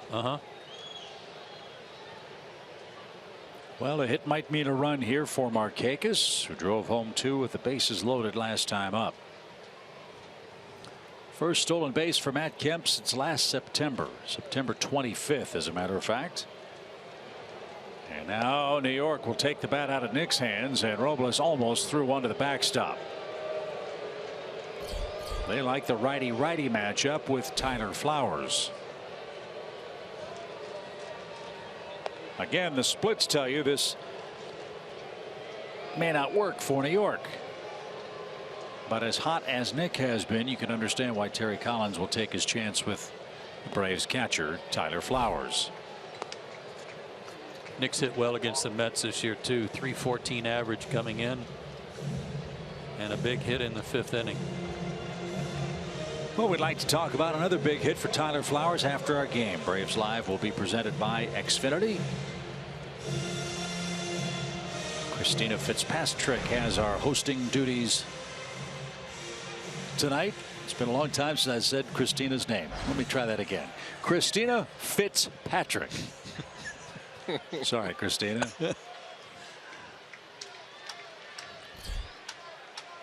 2 on, 2 out.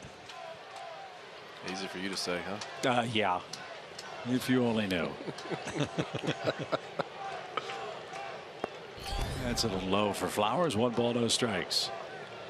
In the 8th, the Mets will have the 9, 1, and 2 hitters due up. This one's still a little too close for comfort, as Joe has said a couple of times, and rightly so. There's so much power in this Mets lineup that a 2-run lead is not very comfortable.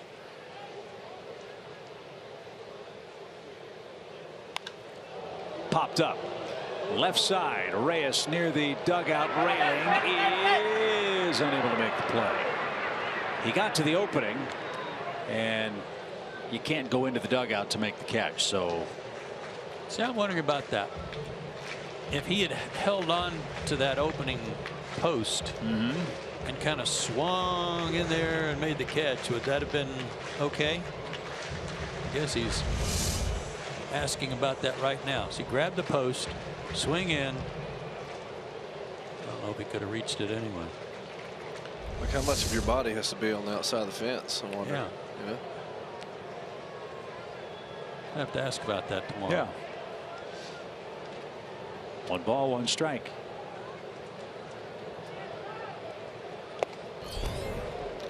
My knowledge of the old ground rules are a little shoddy right now. A little rusty. Yeah. Used to know that stuff when I was here. Well, you were a younger man then, and things start slipping. Yeah.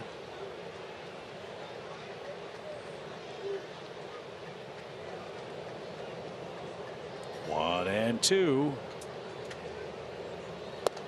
Strike 3, painted a corner, pretty pitch.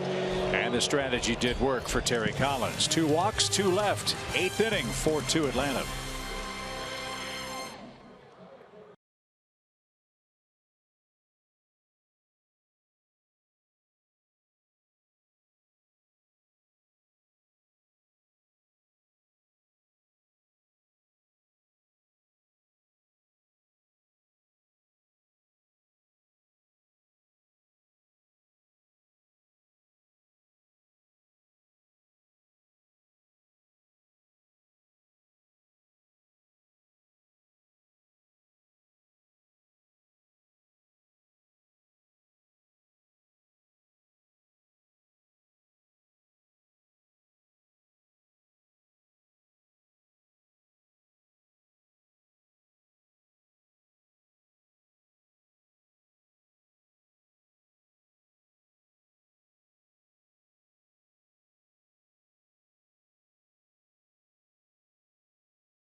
The 8th inning, Atlanta is in front of the Mets in Game 1. It's time for tonight's Toyota Tweet of the Week, and this week's question is, who's your favorite Braves center fielder of all time? Tweet us at Fox Sports South using the hashtag centerpiece, and your answer could be read during our Braves Live post-game show. A lot of great choices. And that's a hard one. Yep. I mean, it is for me because I was always such a big Marquise Grissom fan, Otis Nixon fan. Yeah. And of course, Andrew Jones fan. And There's 3 good ones. How about Dale Murphy? Don't forget about Dale Murphy. Well, he was MVP a couple times, wasn't he? Yeah. Yeah, he's okay, all right. thanks. He's pretty good. He's all right. So that's a great question. Look forward to seeing the final poll results. And I'm really looking forward to getting Tim Hudson's reaction to watching Mauricio Cabrera pitch. I think, Tim, this is the first time you'll have a chance to see this kid live. And if you don't know about Mauricio Cabrera watching the game tonight, this guy has a legitimate 100+ mile-an-hour arm, and it seems to come out of his hand effortlessly. Yeah, that's what you told me. It's I'm excited to see this kid throw. Comes out hot. First time the Mets have seen him too. He got called up after the last time the Braves saw them in late June.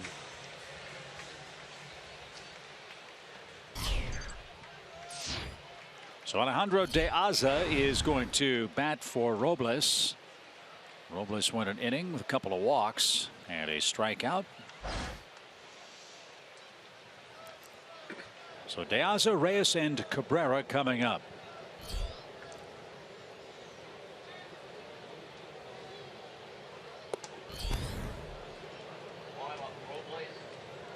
Well, we've had Tom Glavine in the booth, Tim. Tom just shakes his head and gets a little sick to the stomach because at times Cabrera throws a 91-mile-an-hour changeup. Yeah, that's not right. I think last time I threw a pitch was about 5 spring trainings ago that was 91 or better. So on a good day? Yeah, man. Mid-season form, 91. I think it was like 2007, 2008. 1 ball, 1 strike. There it was. Yep. Got away from him.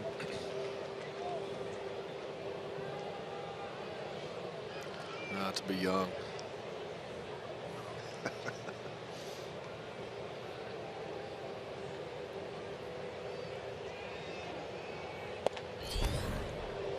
This is a interesting choice for Terry Collins. You've got De Aza leading off. Not a big man. Make Cabrera throw it into a small strike zone. First batter faced. If he doesn't get him, you bring the tying run to the plate.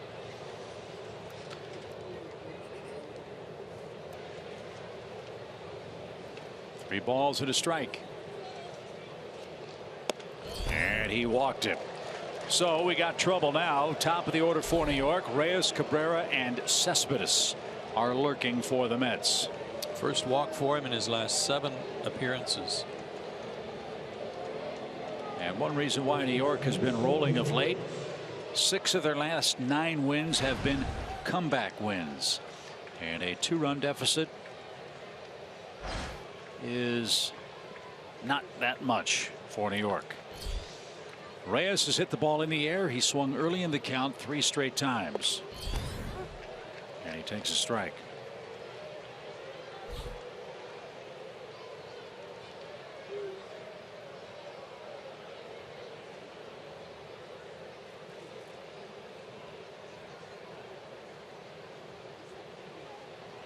And the reason why that walk to De Aza is potentially so harmful, the 3 guys coming up, guys, are the hottest Mets hitters in the lineup. With some damage. With some homers. With some power. Bouncing ball up the middle. Dansby retreats. It's off his glove. And all hands are safe. He thought about 2 before getting the first one. And now the Mets have 2 on, nobody out. Yeah, you could already see that he was planning his foot. Jace could read that too. He was going to take the ball to the bag himself, and he planted too soon before he got the ball in his glove. That hurt. That was a tough one right there. Might not have gotten 2 on that, but at least get the lead runner right there at second. Reyes was getting down the line pretty good, but still you'd had a chance at a double play. Yep. And now you've got a man who represents the go-ahead run digging in as Drupal Cabrera. 6 homers in his last 13 games. He can hit a fastball. And now the Mets fans start to make some noise. Good pitch, didn't get the call.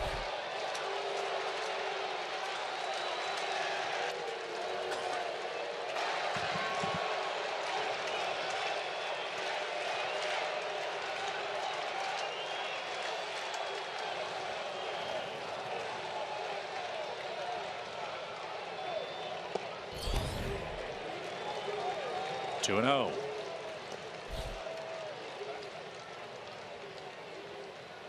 Cespedes waits on deck.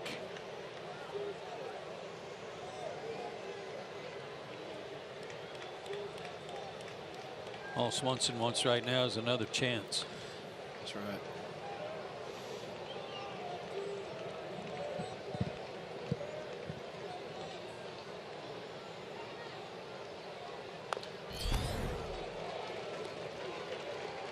No 100-mile-an-hour pitches yet tonight from Cabrera. Everything has been 99 and down.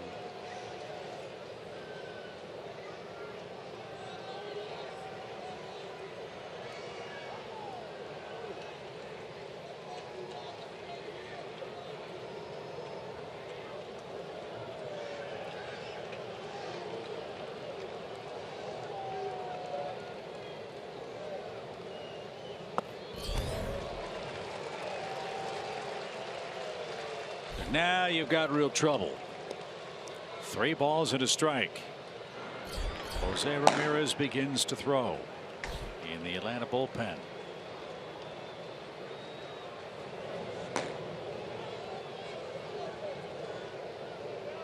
This has been a real good combination for Brian Snitker late in the game, with Kroll, Cabrera, and Johnson to finish games with the lead. But you can't defend the base on balls, and Cabrera's issued 2 of them in the inning with an error sandwiched between. And now New York has the bases loaded and nobody out, and Cespedes is coming up with a chance to do major damage. And yes, he can hit a fastball.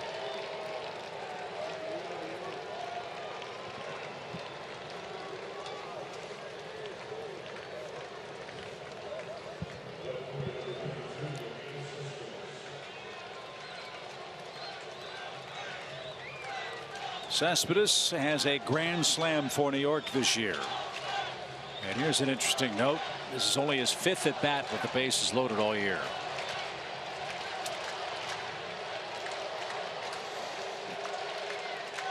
Well, this is where you're hoping that batting with runners in scoring position rears its ugly head again for the Mets. Yeah, it did in the first inning. Flores with 1 out hit into an inning-ending double play.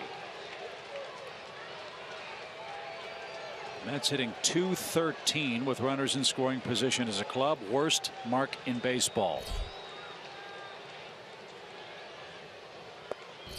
And Cespedes made him throw a first pitch strike.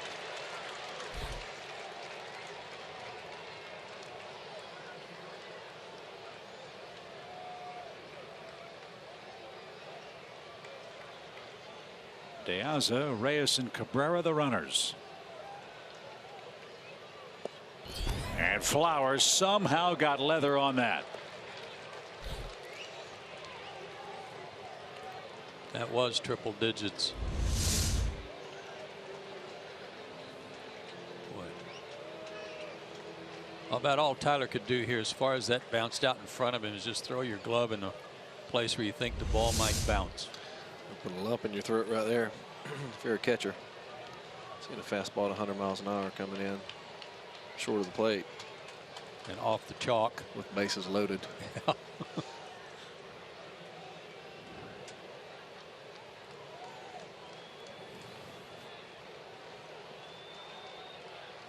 One and one for Cespedes. Oh, he came out of his shoes. He wanted to hit that over the scoreboard. And I'll bet he wishes he had that pitch back. I think that was his curveball. He's got a good curve, but he hasn't thrown it. And the first one he throws is up in the eyes of Cespedes. Yeah, I don't think that's the one you want right here.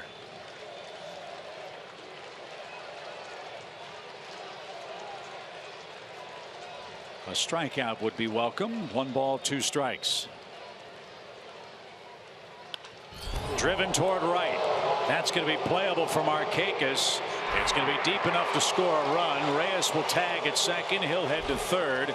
It's a sacrifice fly. It's now a 4-3 game.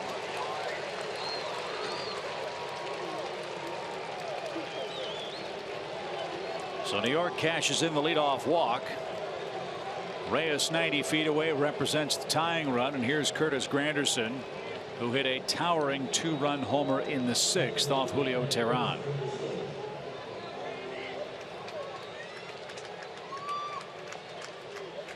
Good play by Markakis. He got the ball in quickly. He kept Cabrera at first base and thereby keeping the double play in order.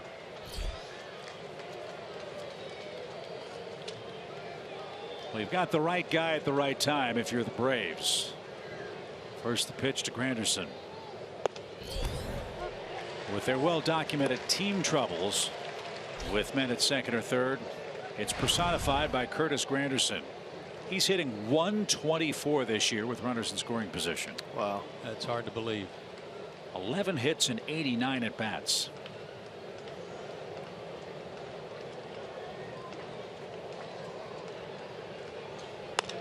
Little looper into shallow left. Kemp can't get it. He'll play it on a hop. Reyes will score. Ball gets away. Throw high at third. New York ties it on a blue pit by Curtis Granderson. And excellent base running by Asdrubal Cabrera as well. Once he saw the ball pop away, he took an extra base, and the Mets have the lead run 90 feet away and still only 1 out. Boy, that pitch wasn't even on the plate. Something running down and away and dumped it in there. It was a tough pitch. Just served it out there.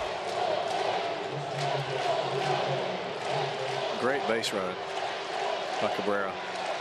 Get the third right there with only 1 out. And a chance for the Mets to take the lead and rub some salt into the wound too. It's former Brave Kelly Johnson standing in.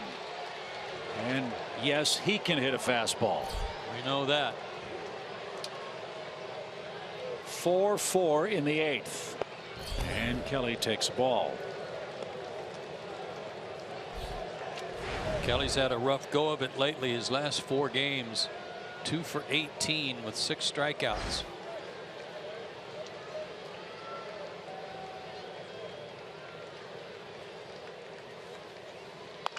Driven down the right field line, a base hit. The Mets take the lead.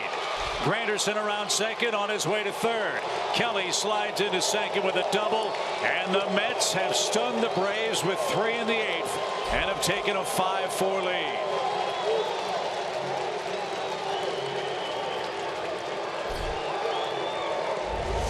Like something off speed, change up away. Sped his bat up a little bit for him. But left it upstairs. Yeah, left it up where he could handle it.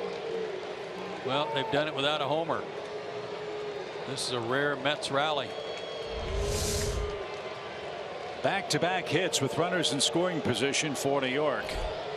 They've scored 3 runs in the inning. Atlanta will walk Jay Bruce to load them up again. It'll be the 3rd walk for Cabrera in the 8th.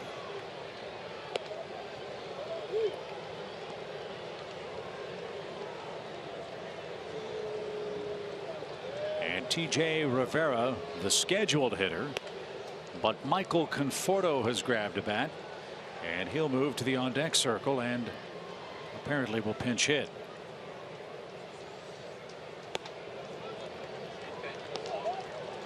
So there's the walk. Here comes Conforto. And here comes Brian Snitker to get Mauricio Cabrera. Tough outing for the flame-throwing right-hander Cabrera. A leadoff walk to Alejandro De Aza got it started. An error at short. A single, a double, and a sac fly later, and the Mets enjoy their first lead.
is sponsored by your local Toyota dealers. Let's go places.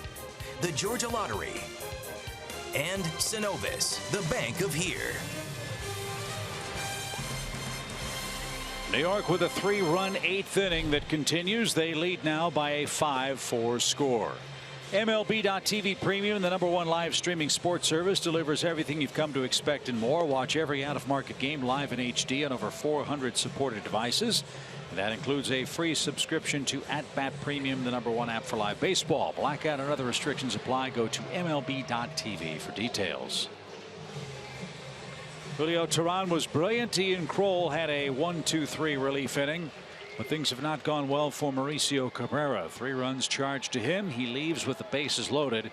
And Jose Ramirez will face Michael Conforto, still with only 1 man out. Ramirez coming off the roughest outing for him in a long time. At Washington, an inning and a third. He walked 3, gave up a hit. 3 runs, 1 earned.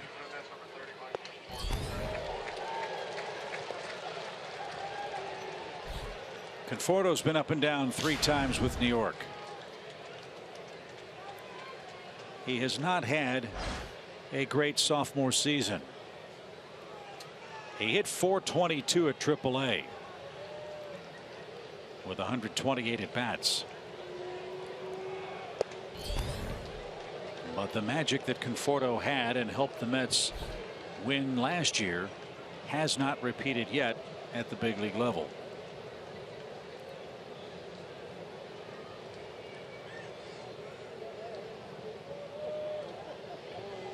One ball, 1 strike. Flowers knocked that down somehow. That is 2 miraculous saves. Hit him in the foot. Yep, you're right. It did hit him. A hit batsman brings home Curtis Granderson.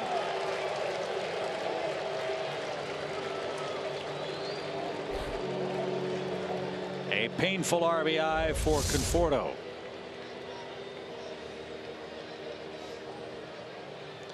Got him on the back shin, the hop. And you can see Conforto pointing. Yeah, 1 hop hit batsman. That's one of those cricket pitches that Tim was talking about earlier. And we're in a sticky wicket here with Travis d'Arnaud. Bases loaded, 1 out. 4 in the 8th. So wicked googly. You guys are way over my head somewhere. I don't know where. But it's just cricket talk. Yeah, I guess so. Cricket talk. You got to be in the end, you know. 0-2. 4 runs in the 8th. Told you about the Mets. They have specialized in the comeback of late. Now Atlanta has to stare down a Mets bullpen with Juris Familia at the end. And he's emerged as one of the best closers in baseball this year for the Metropolitans. 0-2. And up and in.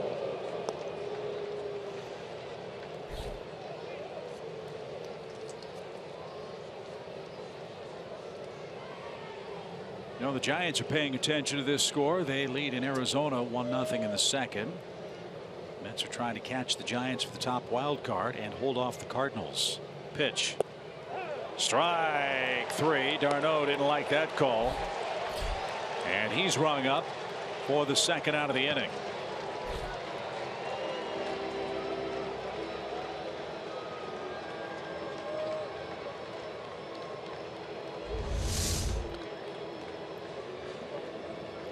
Too close to take. Because he's been a little stingy with some of those pitches on the outside corner. A little off the plate, but he gave that one to Ramirez and he needed it. It's a touch generous, but need a call once in a while, especially in this kind of situation.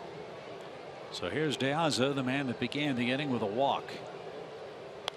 And he wails away and pops it out of play, foul.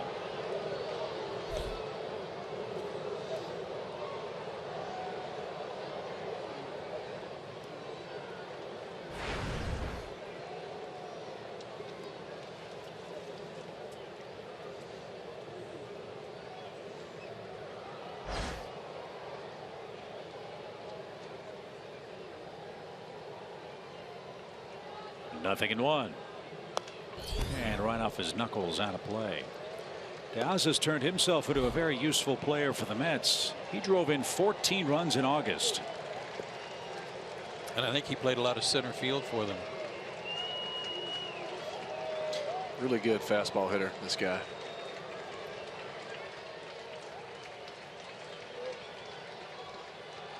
Three walks and error and a hit batsman have helped the Mets to a 4-run frame. And it's now 1-2.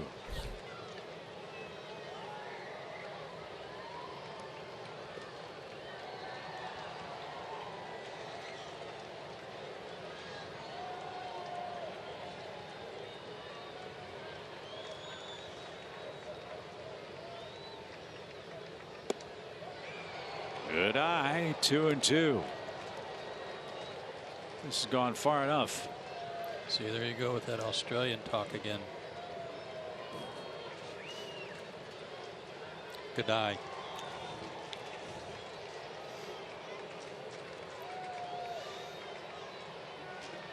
Ramirez ready. Here it comes. And a swing and a miss. And that retires the side. 10 Mets come to the plate. 4 of them score. 3 walks, a hit batsman, a sac fly, single, and a double. New York now leads it.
Head to the bottom of the 8th inning. It's time for tonight's Quicken Loans Rocket Arms.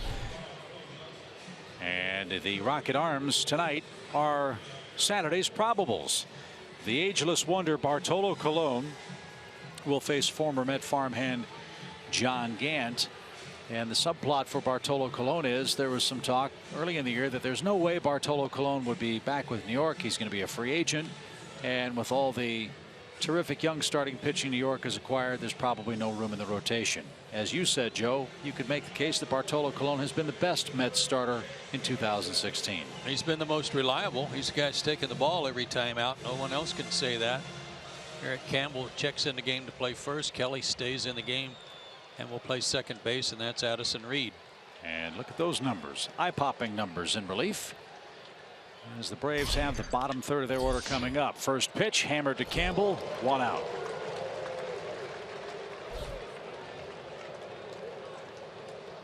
Reed is first in baseball in holds. In other words, coming in not as a closer but as a guy to hold a lead. He's got 34 of them. And that is a deadly combination. Reed and Juris Familia, who has 47 saves. And you know he's lurking for the 9th inning. Dansby Swanson 2 for 2 with a walk. He did commit an error last half inning. That 4-run frame for Cabrera. 3 of the 4 runs were earned.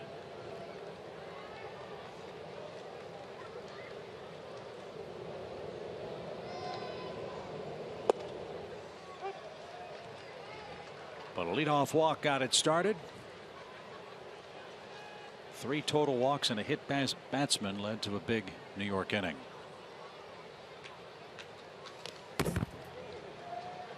And fouled back. Crossfire fastball for Reed. Ranges up 295. And a good slider, hard slider. Former closer with the Arizona Diamondbacks, so he's familiar with these late inning holds and pitching innings that means something for his ball club.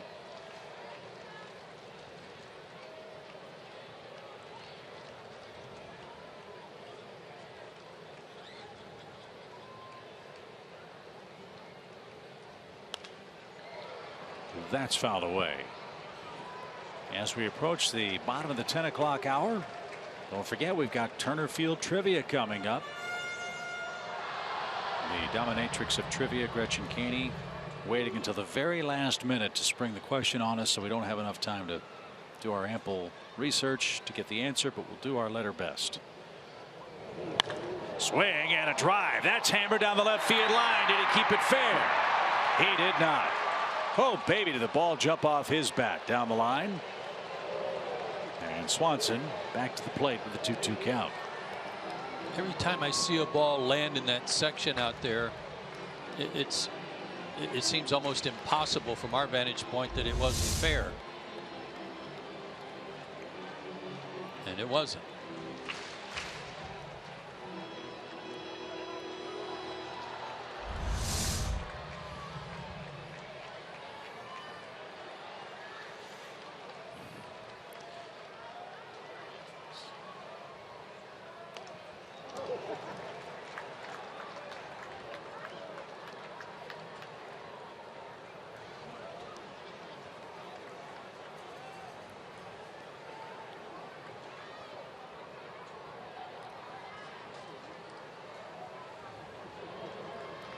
Two balls, 2 strikes.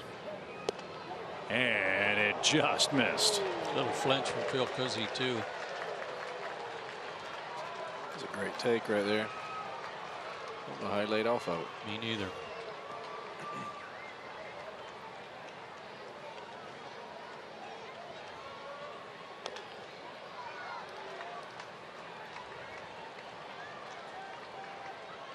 Good at bat for Swanson. He's trying to keep the inning alive, get himself aboard, bring the tying run to the plate. He'll see a 10th pitch.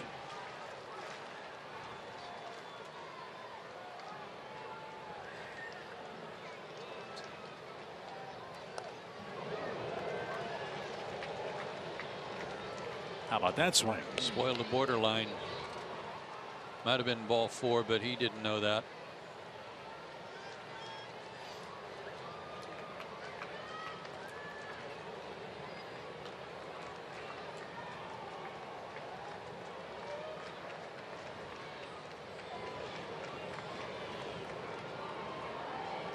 Again, a full count pitch. Sharply hit, and he earned a single, and a little fist pump by Swanson as he heads to first base. For a kid that's just up from Double-A, that was a major league at bat. Well, he had a little incentive too after making that boot that was very costly in the top half of the inning. He wanted to try to atone for that. Almost hit a home run. So after a lengthy at bat to get a base hit, that was a big deal.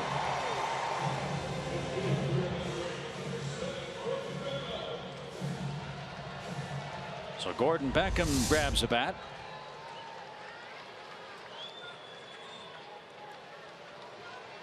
One on, one out, 8th inning.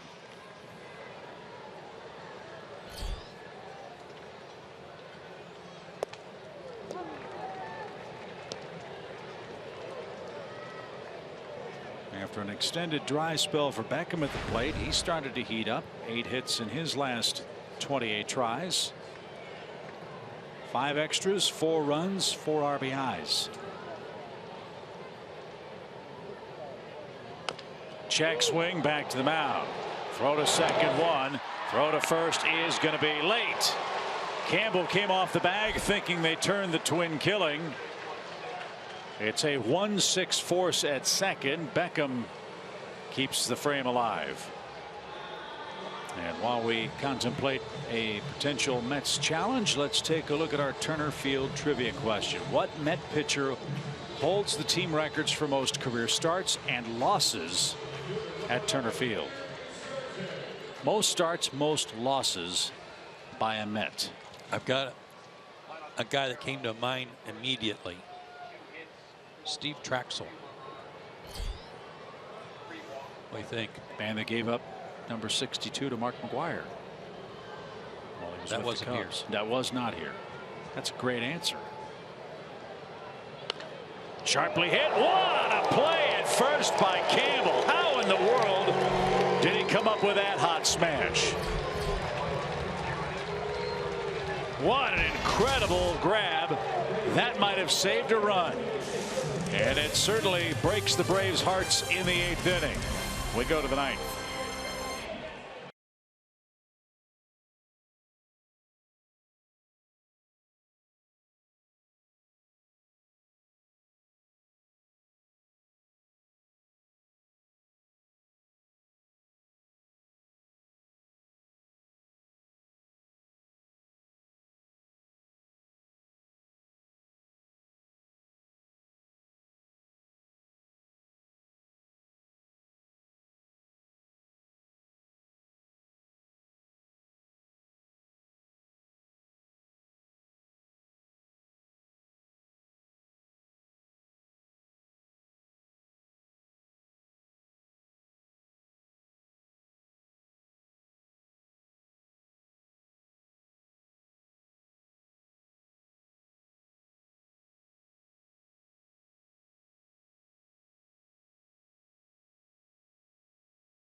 (6-4) New York has the lead. This game moves to inning number 9. Braves fans, it's the final countdown. Get ready for a celebration in Braves country as we play the final games here at Turner Field. We'll have on-field selfies with players, the biggest fireworks show in our history, and something special for each and every game during the final homestand. Go to Braves.com/final countdown to get all the details. You don't want to miss it. Chaz Rowe on for his 22nd game.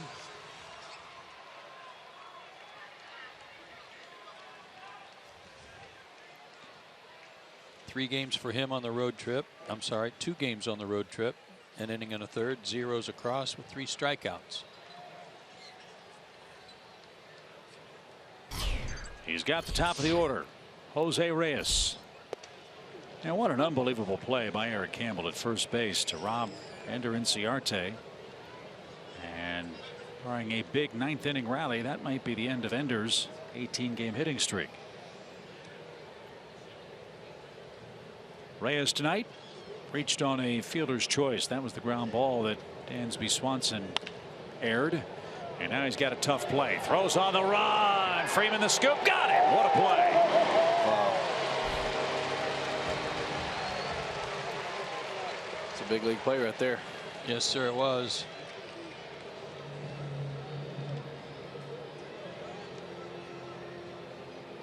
Having a throw across his body, too. And got a lot more on that throw than I thought he was going to be able to. Got a little help from Freddie. And they got Reyes in midair. Getting speedy runner. It's a great play.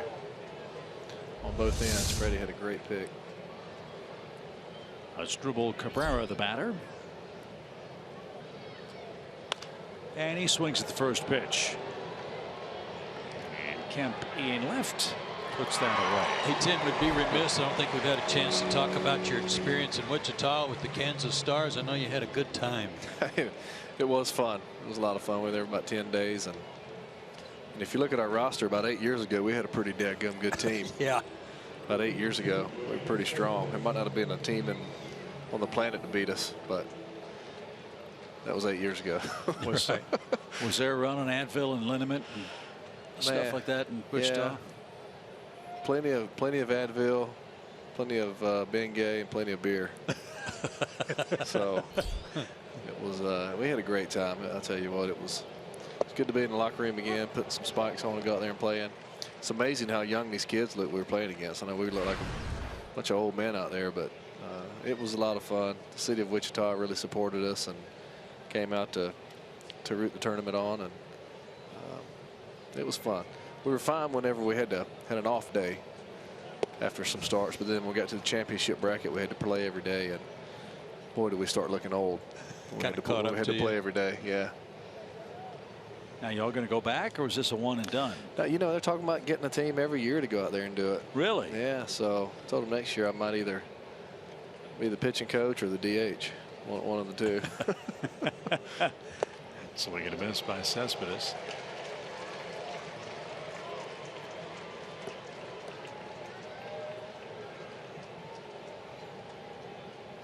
When the Braves get to the bottom of the ninth inning, they'll have their 2, 3, 4 hitters coming up. So hold them right there, Chaz Rowe, and see if Atlanta can do something with Juris Familia. Way outside. Miami beat the Dodgers. That's final 4-1. Arizona's taken a 2-1 lead over San Francisco. If that score holds and this one holds, the Mets would be #1 in the wild card.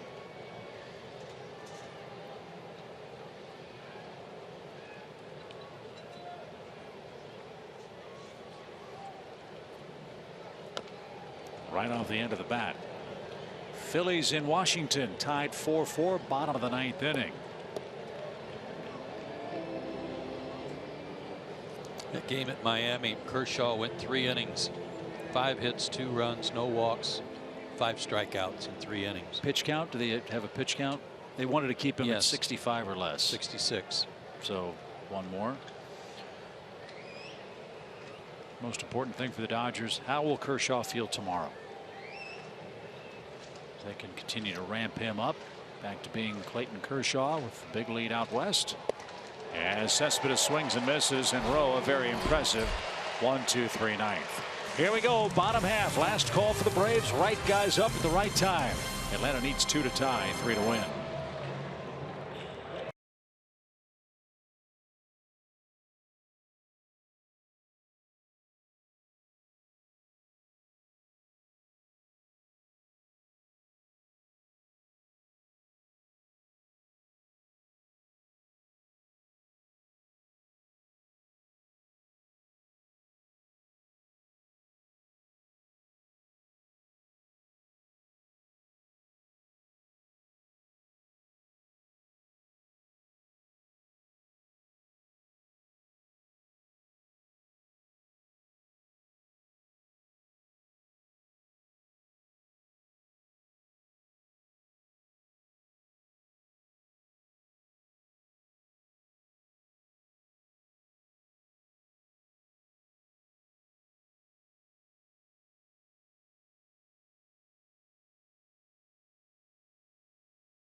Atlanta Braves baseball is sponsored by Georgia Power, Bank of America, and Xfinity. X1 from Xfinity will change the way you experience sports. 6-4 bottom 9. Mets lead the Braves. Only 41,000 seats in a modern cantilever design makes SunTrust Park one of the great venues in Major League Baseball. It will offer maximized sightlines and the ability for fans to sit closer to the action than any other ballpark in the big leagues. More than 10,000 fans have already gotten their season tickets, and areas of the ballpark are already sold out. Don't delay. Get your SunTrust Park season tickets today by visiting Braves.com. Don't envy the task ahead for the Atlanta offense, because Juris Familia is on, and he has emerged as one of, if not the best closer in the National League this year. 47 for 50 in save opportunities. He's given up 1 earned run since August 1st. That covers 16 2/3 innings. Allowed only 1 homer. That was to Will Myers of the Padres. And he has established a Mets single season record for saves. He did that with his 44th save, and he's got 47 now. High 90s fastball, good slider, and a split that he uses occasionally.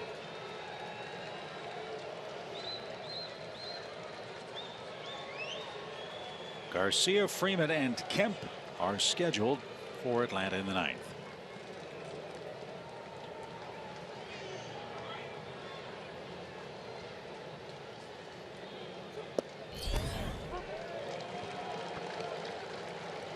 Dona's not sure about the location of that strike, but he's behind 0-1.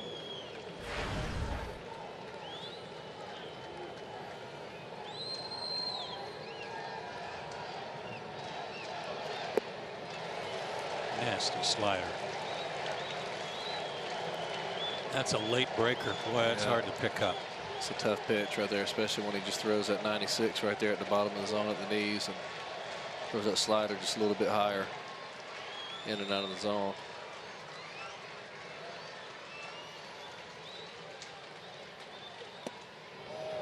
.43 saves for Familia last year. He had a 1.85 ERA.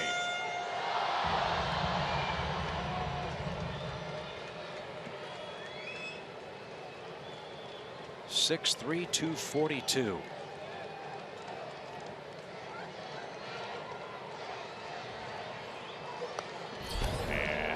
Stays alive. Pretty good rip at him right there. He kind of ascended to the role too because of the suspension. What was the guy's name that got a lifetime suspension? It'll come to me. Fly ball, well hit toward left. That ball is over the head of Cespedes. It bounces up against the fence. And Adonis Garcia with 2 strikes, doubles to bring the tying run to the plate.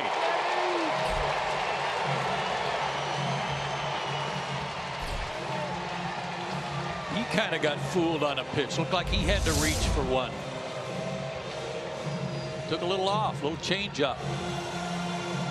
No, slider. Didn't do much.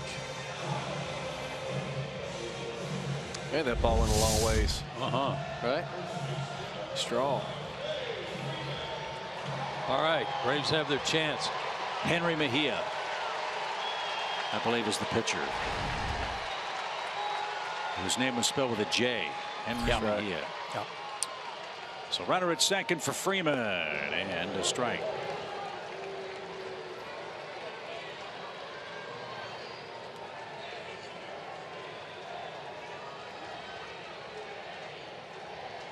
Can the Braves snatch one away from the Mets? Turner Field has been a graveyard for Mets postseason hopes in seasons past.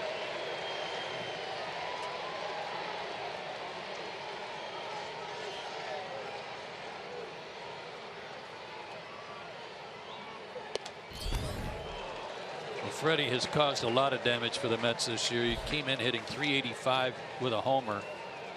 And he's 5 for 11 with 2 homers, as you see right there against Familia in his career. The Braves have the right guys at the right time. 1 ball, 1 strike.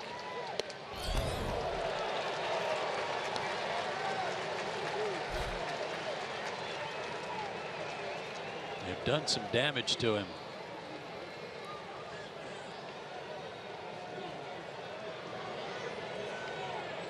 Kemp's on deck. He's 2 for 2 against him.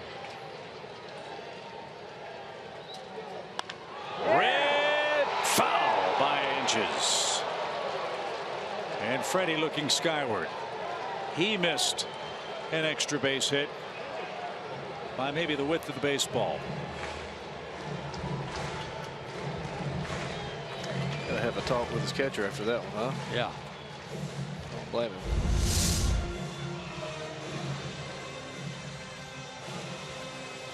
Well, you see Campbell at first base guarding the line. That's something he did last inning on Inciarte. Even though he was holding the runner on him, he didn't bounce way off. He just turned around and stood there basically guarding the line, even though he was holding the runner, and made that good play on Inciarte. Struck him out with a nasty pitch at 97. 1 away.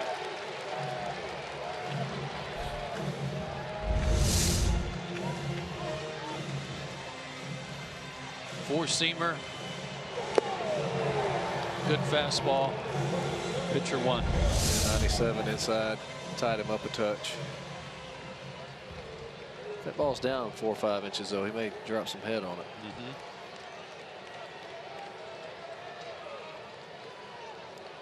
Kemp homered his first time up.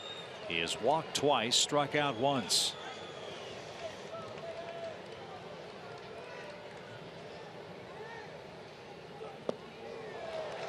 Crowd hushed as Familia makes his pitch. Strike 1.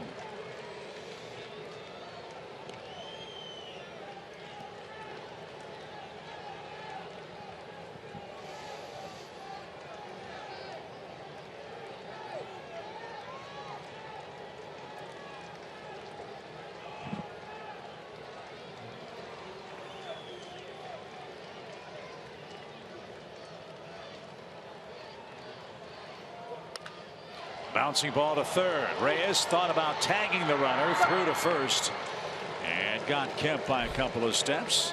There's the second out. Garcia 90 feet away, and here's Markakis. That probably put a lump in the throat of the Mets manager. Just wanting an out, not worrying about that runner that was going to third, and then Reyes threw low to first in the process.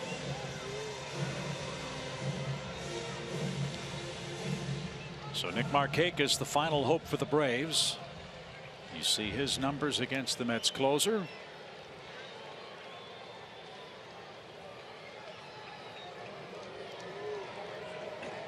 Garcia at third base in a 6-4 game.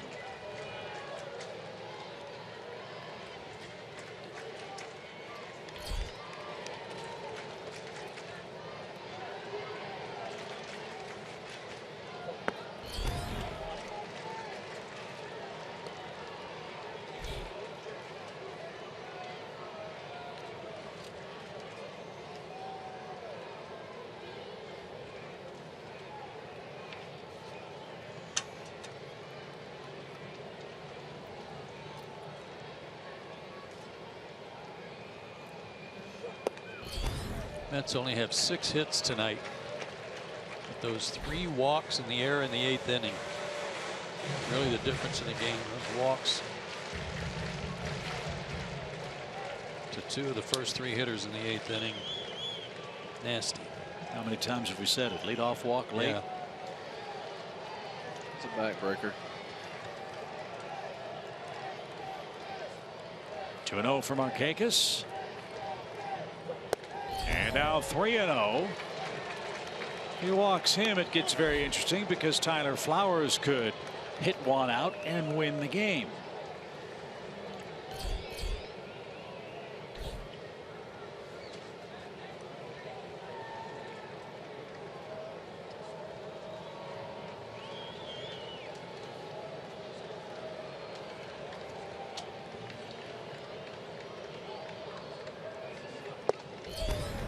Braves have already used their one left-handed pinch hitter, A.J. Brzezinski.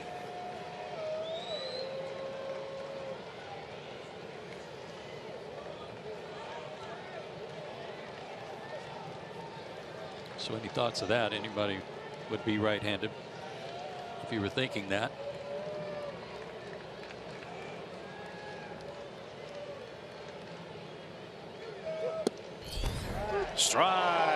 2 called.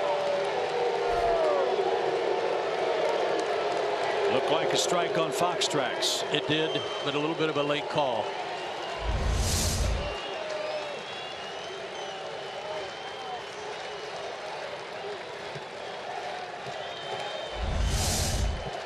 Fan saw, and maybe Nick saw, the long move of the glove. And now a 3-2 count.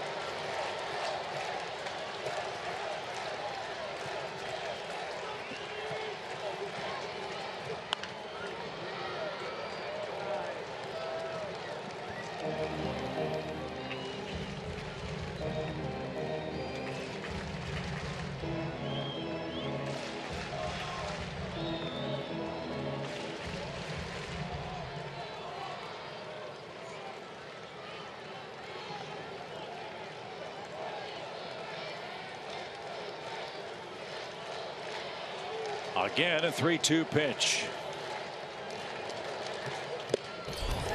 And ball 4, no swing. So Atlanta's still very much alive with Tyler Flowers. Boy, was that a tough pitch to lay off. And a close check swing, too. He didn't go. Wasn't even close. It was a tough one. High fastball up and out of the zone. I think a 3-2 count, he's going to throw you something. Yeah. See it so well. Just took it. Just had enough of discipline there to take that one. Flowers looks for a multi-hit game tonight. He has a 4th inning single.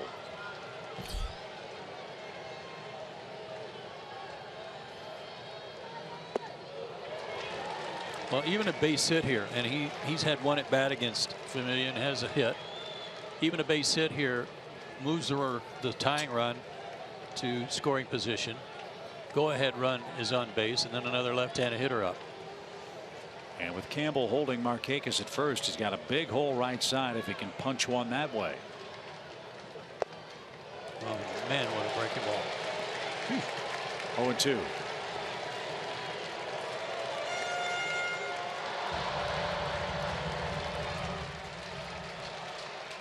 Got a battle right here. Yeah, this is tough. Tough spot.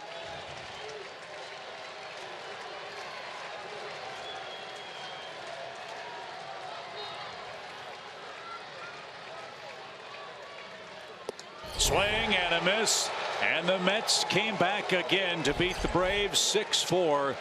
Tonight's final. 3 walks, an error, and a hit batsman led to the big New York frame. Run scoring hits by Granderson and Kelly Johnson. A Cespedes sac fly for good measure as well, as Juris Familia picks up another save. We'll recap tonight's New York win and answer our Turner Field trivia question when we come back right after this.